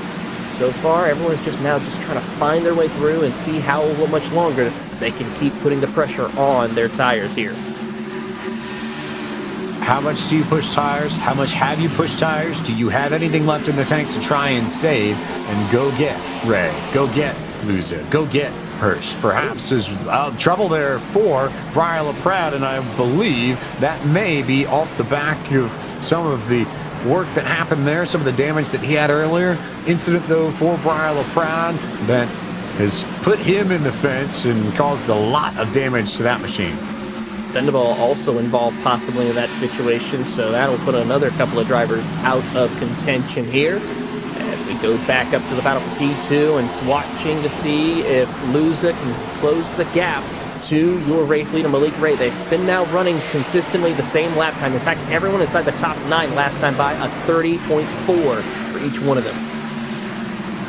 LaPrade came into this evening 4th in points, and we'll take a look at what happened between he and Venable here. The problem for LaPrade is that he had a last place finish, or rather a bad finish, I suppose, rather, at Homestead. Only took 1 point away, and so now you're going to have another finish here where you're not going to get too many points, and the hit he will take in the standings tonight will be significant because of the bad finish at Homestead. But feast or famine there for LaPrade. Got a really good run at Vegas, finished 5th, finished runner-up last week at Phoenix, and then it's been wrecks the other 2 weeks. So a bit of a weird run so far for this Contender Series for LaPrade. It really has. He's got to try to find a way to turn around quickly because, like I said, we're halfway through. So there is pretty much no more, free-for-alls or, free passes in a sense to where you could end up not be able to compete in 2025 for the Coke Series. Philip now on your screens, and what has become the customary throwback to Dale Jr.'s 2008 machine. That first year with Hendrick Motorsports, this is one of the cars that he ran, and Philip trying to run down Ethan Lane for a spot in the top 20. One thing I've been a little surprised about, James, and a little bit disappointed, we're here at Darlington. I'm surprised we don't see too many more throwback colors and paint schemes here. This is the track to do it here, to represent the history, and Agno Phillips, though, is working his way on board and currently having a decent run inside the top 21 or 21st position as he just got passed by Ethan Lane. And one of a handful of drivers from New York City in this. Kwame Scott, also from New York City as well in this, just off the top of my head. So a few folks from the city that never sleeps trying to race a little bit better than it seems like their baseball fortunes have been going as of late. As we watch on here, and there we pick up Kwame Scott, your other New York native, as he is just trying to work his way through. Currently sits a couple of positions behind in 23rd.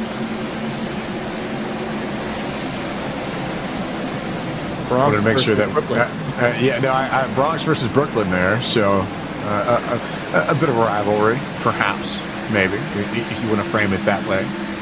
Tale of two New York cities. Absolutely. Something to that effect. As we go back to Taylor Hurst in third, who has lost a little bit of time to Luza, but has essentially maintained track position all night long. And a lot of these drivers here, you qualify well. Darlington's a place where you can keep a lot of what you gain.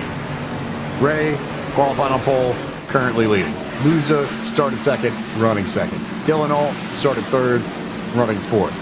We've seen some wild swings in track position over the course of this Contender Series so far. This is not the kind of place where that happens often. Absolutely not, but here comes Luza with a big run. He's about a tenth faster last time by, and he is trying to close the gap. It's about 2 car lengths between your top two for the moment. As you see on screen, Alt trying to find his way back around Taylor Hurst to get in the third spot. But it's going to get interesting. It's closing laps as we watch Hurst as the Sunoco cars getting ready to do battle. And take a look right here. 23rd and 4th for your two Sunoco machines. The Sunoco machines, similar to the schemes they ran with Lafark Esports earlier this year, and Kaz Van Anashu doing a fabulous job painting in not only these cars, but a significant amount of cars in the field. I've noticed that there are a few of his creations working their way through this Contender Series. Alt is carrying the banner for the group in the 4th spot. Kwame Scott a little bit further back in the field in 23rd, and Alt beginning to hound Taylor Hurst here. This gap between Hurst and Alt for that third position has closed up a little bit in the last handful of laps as we approach 15 to go. He had a great run off turn 4 right there, but just could not close the deal, as now he's going to fall into the clutches of Colin Kister as we go back on board with Ryan Doucette is struggling with handling right now as he is under pressure from Tyler Gary. Oh, both of them nearly make contact as Gary gets loose to the inside of Doucette as he is sawing on the wheel. More contact almost happening between the two of them. I think they did make contact, as a matter of fact. This all happening right behind Kwame Scott as well, who we just talked about. So there's Gary trying to work his way to the bottom, gain a little bit of speed, find a way to maybe keep Doucette finished, but Gary is struggling with the loose race car on corner exit as well, so not much that he can do, and it has not necessarily been easy pickings in this race for either of them. No, it has not. It's not been a night that they were expecting to have here. This is a track, though, that, like we say, it is too tough to tame, and they are having a tough time taming it here tonight as Tyler Gary's just trying to just get to the finish now. Gary continuing to push, although Gary does not have a huge margin, finished 35th at Homestead after getting wrecked out, but the 2 solid runs otherwise. 5th at Phoenix 1 week ago, and then opened up Homestead with a 13th place run. That had him 10th in points entering this evening. So Gary certainly would like to get a few more spots, but not a total end of the world type race, I think, for him. No, he has not, and as they work their way through, I gotta say, these two battling are putting on a great show, but Luza has caught, and he is looking to the inside of Malik Ray. As we watch, Doucette nearly gets into the outside wall right there, and that could open the door for Tyler Gary to finally squeeze that spot away from him as they go side by side across the front straightaway, and not gonna maybe work as Gary gets the spot. So Gary makes the pass on Doucette and finally is able to inch ahead and get a position. That puts Gary up at the 24th spot on the racetrack. Meanwhile, here's your battle for the race lead. And for as much as we've seen these two not go after each other all that much tonight, there's a bump from Luza in the middle of the corner. And we have our first battle for the race lead with 11 laps to go. Sends it down to the inside. Malik Ray, though, trying to be aggressive. Here comes Taylor Hurst with a big run after that slip-up right there by Ryan Luza. And that allows a little bit of a breakaway, some breathing room between Malik Ray and Ryan Luza. He now has to get himself wound back up, ready to go as Hurst tries to show the nose to the inside of Luza. So the outside is where you're going to be able to roll momentum, but the inside is where you're going to be able to make up ground on corner entry. How you use both lanes will be very pivotal in how these battles shape up. And if Hurst is able to get back to Luza and tighten up that battle a little bit, that can make it interesting for second. They may end up helping Malik Ray. The problem is that Luza started to gap Hurst again. He's beginning to reel in Malik Ray once more. Yeah, he's doing a great job of that right now as he's working his way down the back straightaways, sends it down to the bottom, and then tries to slide up as best that he can. He is right there to the inside, and he just can't close the deal to get to his rear quarter panel. Luza's got a great car on the bottom of the main driving lane here. It looks like it's the middle of the racetrack, but it's the bottom because the apron here at Darlington is bigger than just about anywhere else we go to. But the problem for Luza is that Ray has just been ripping the fence here, especially these last few laps. And if you want to defend, that's not a bad way to do it here at Darlington. Maintain that high line, give somebody the bottom, but keep the momentum up as you get out of the corner to make sure that they can't complete the pass. They may draw even with you, but it's hard to pass somebody from the inside here no matter what, unless they make a major mistake. Yeah, and that's the thing that Luza is hoping for, is for Malik to make that mistake, but Malik has been so smooth, so consistent as we go on board with Ryan Luza to see if he can try something heading into turn 3, and for the Cypress, Texas native looking to try to get his first win of the Contender Series after having not the best start.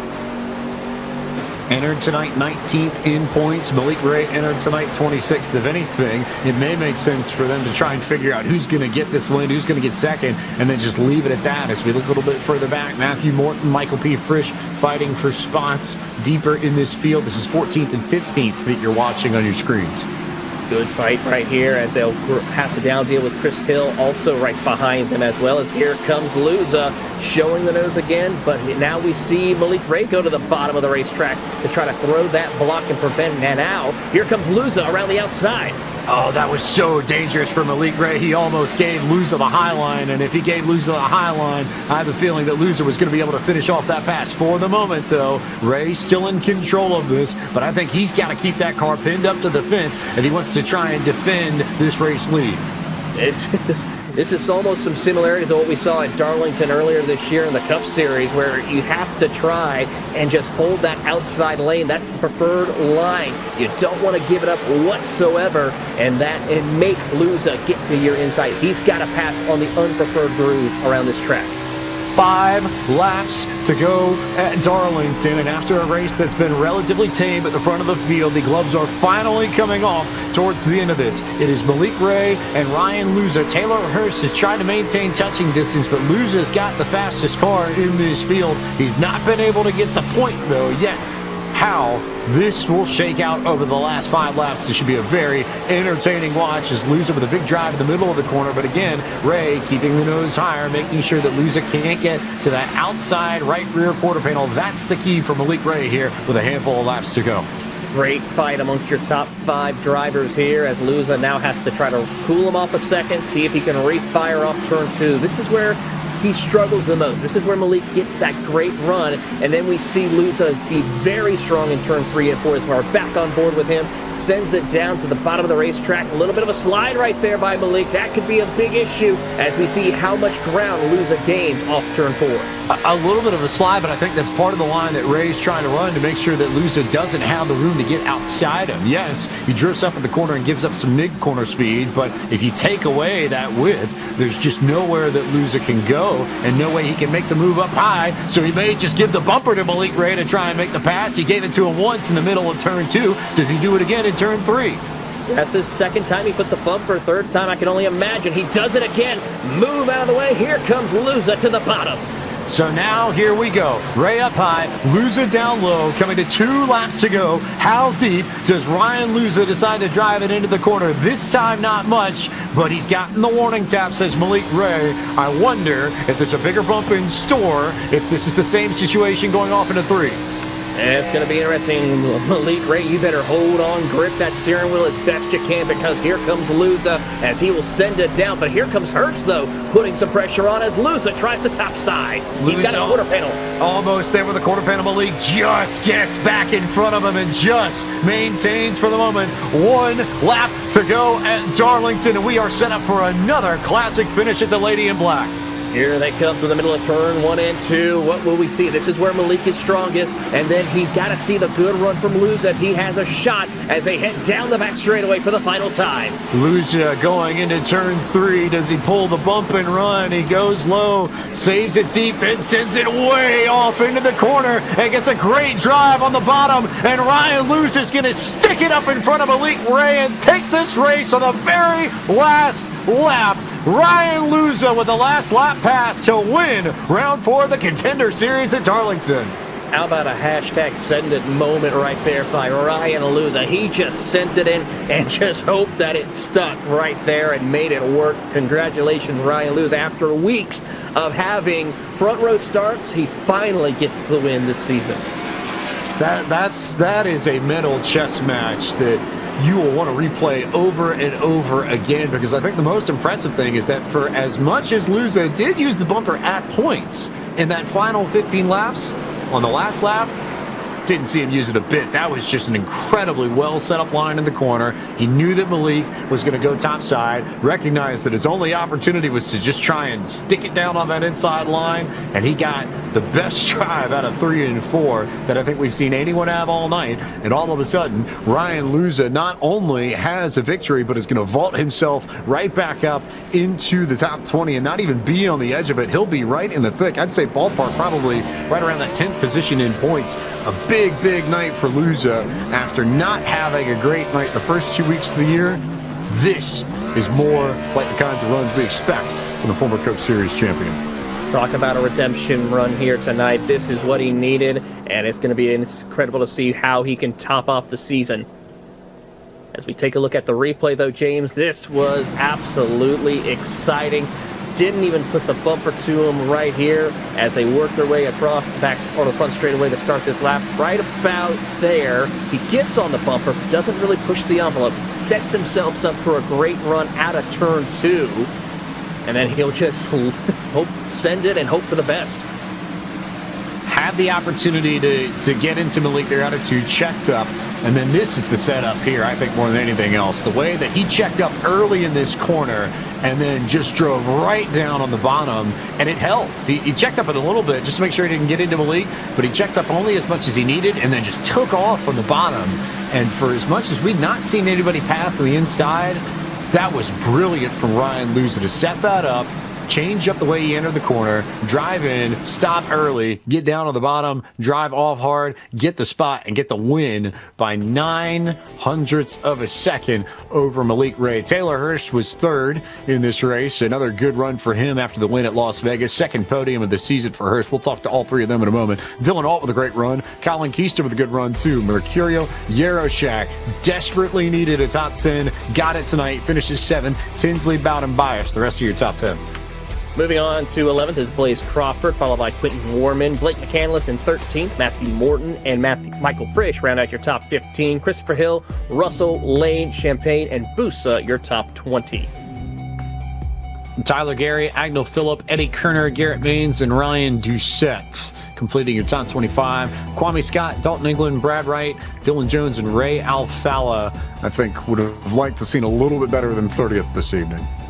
Same thing with Michael Bumgarner, Kay McClenny, who had an issue early on, same with James Wenzel. Those drivers finishing out the field who finished the race. Matthew Zwack, Brandon Houck, Briar LaPrade, Michael Vendaval, Nate Stewart, Logan Clampett, Timmy Holmes. They're going to have to go back to the drawing board and get set for Richmond, as so you get set for next week as for these drivers in the Contender Series. There's your full field rundown for round 4 of the Contender Series. And Taylor Burris, let's talk to this winner and see if we can't get the story of how he put together that last lap pass. Here's Ryan Luza. Well, Ryan, first and foremost, you had to be incredibly patient for this entire race. I mean, walk us through. I mean, we saw that you just decided to stay tucked behind your teammate and not push the envelope until basically those final 10 laps. Yeah, I mean, it was just so hard to try to get alongside him without wrecking him, and I got into him a couple times, and I wasn't even trying to. There's just really no room to race side by side, as you know, Darlington is notorious for, but somehow we got him there. I don't know. I really was just, I thought we were going to have to settle for second. It's just so hard to pass, but I just sent it in there on the bottom and hoped that he would get tight, and he did. And yeah, it stuck. I can't believe it. Really, really cool. Didn't think, like, I just thought we were sitting there for second. I didn't want to do anything crazy and get stuck on the bottom, and then Taylor would have got by me, Dylan would have got by me, Colin. So kind of knew that if I was going to make a move on the bottom, it had to be on the last lap. So it worked out, and it feels really, really good. Now, going down the back straightaway, were you planning on just sending it that deep there on the final lap? Because we were kind of surprised, you know, given the fact, like you said, you're both teammates, you both want to try to have a good run and prevent everyone else from getting by you. Yeah, I really wanted to get a little bit better of a run off of 2, but he was just kind of parking a little bit to where I couldn't get that run off of 2. I wanted a little bit better one, but it wasn't good enough, so I kind of, I don't know. I tried to back off the entry, so it made it look like I was going to try to go for his right rear and then just send it on the bottom. And luckily there was a car length there, or else we would have wrecked. But hell of a race to Malik. He did a great job. And really good job by the guys on the pit box. I was not good for most of the race. I was plowing tight, and that last run the car was perfect, and we were super fast. So thanks to everyone at Dead Zone. Derek Bordeaux, Dylan Duvall in the box, everyone who makes it happen, Houston Hammer, Vicente Salas, Cody Bias. Appreciate all of their hard work. This feels really good, and it really helps our point situation. So those 40 points go a long, long way, and I think we just get one more decent finish here, and we're pretty much in. All right, well, that is your race winner from Dead Zone Racing, Ryan Luza, as we are now talking to teammate, hometown driver, Malik Ray. Malik, dominant effort here for you tonight, leading every lap just about. Walk us through the emotion right now.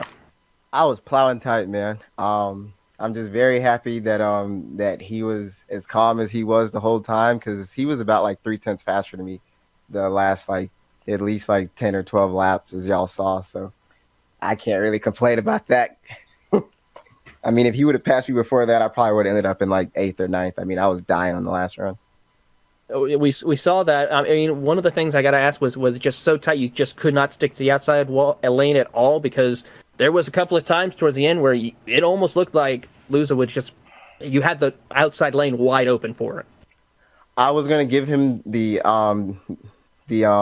outside because my car wouldn't turn up there. I mean, it wasn't turning anywhere, but I noticed that if I went higher in 3, that it just wouldn't turn. So I just tried to stay as low as I could the whole time. Well, a good points night, though, for you, Malik, and we'll see you at the next round at Richmond, of course, as we are now joined by another great podium run for the Lockdown Racing driver of Taylor Hurst.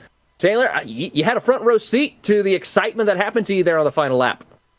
Yeah, honestly, man, I was just trying to survive, just trying to keep it in one piece. That was pretty much the goal of the whole race.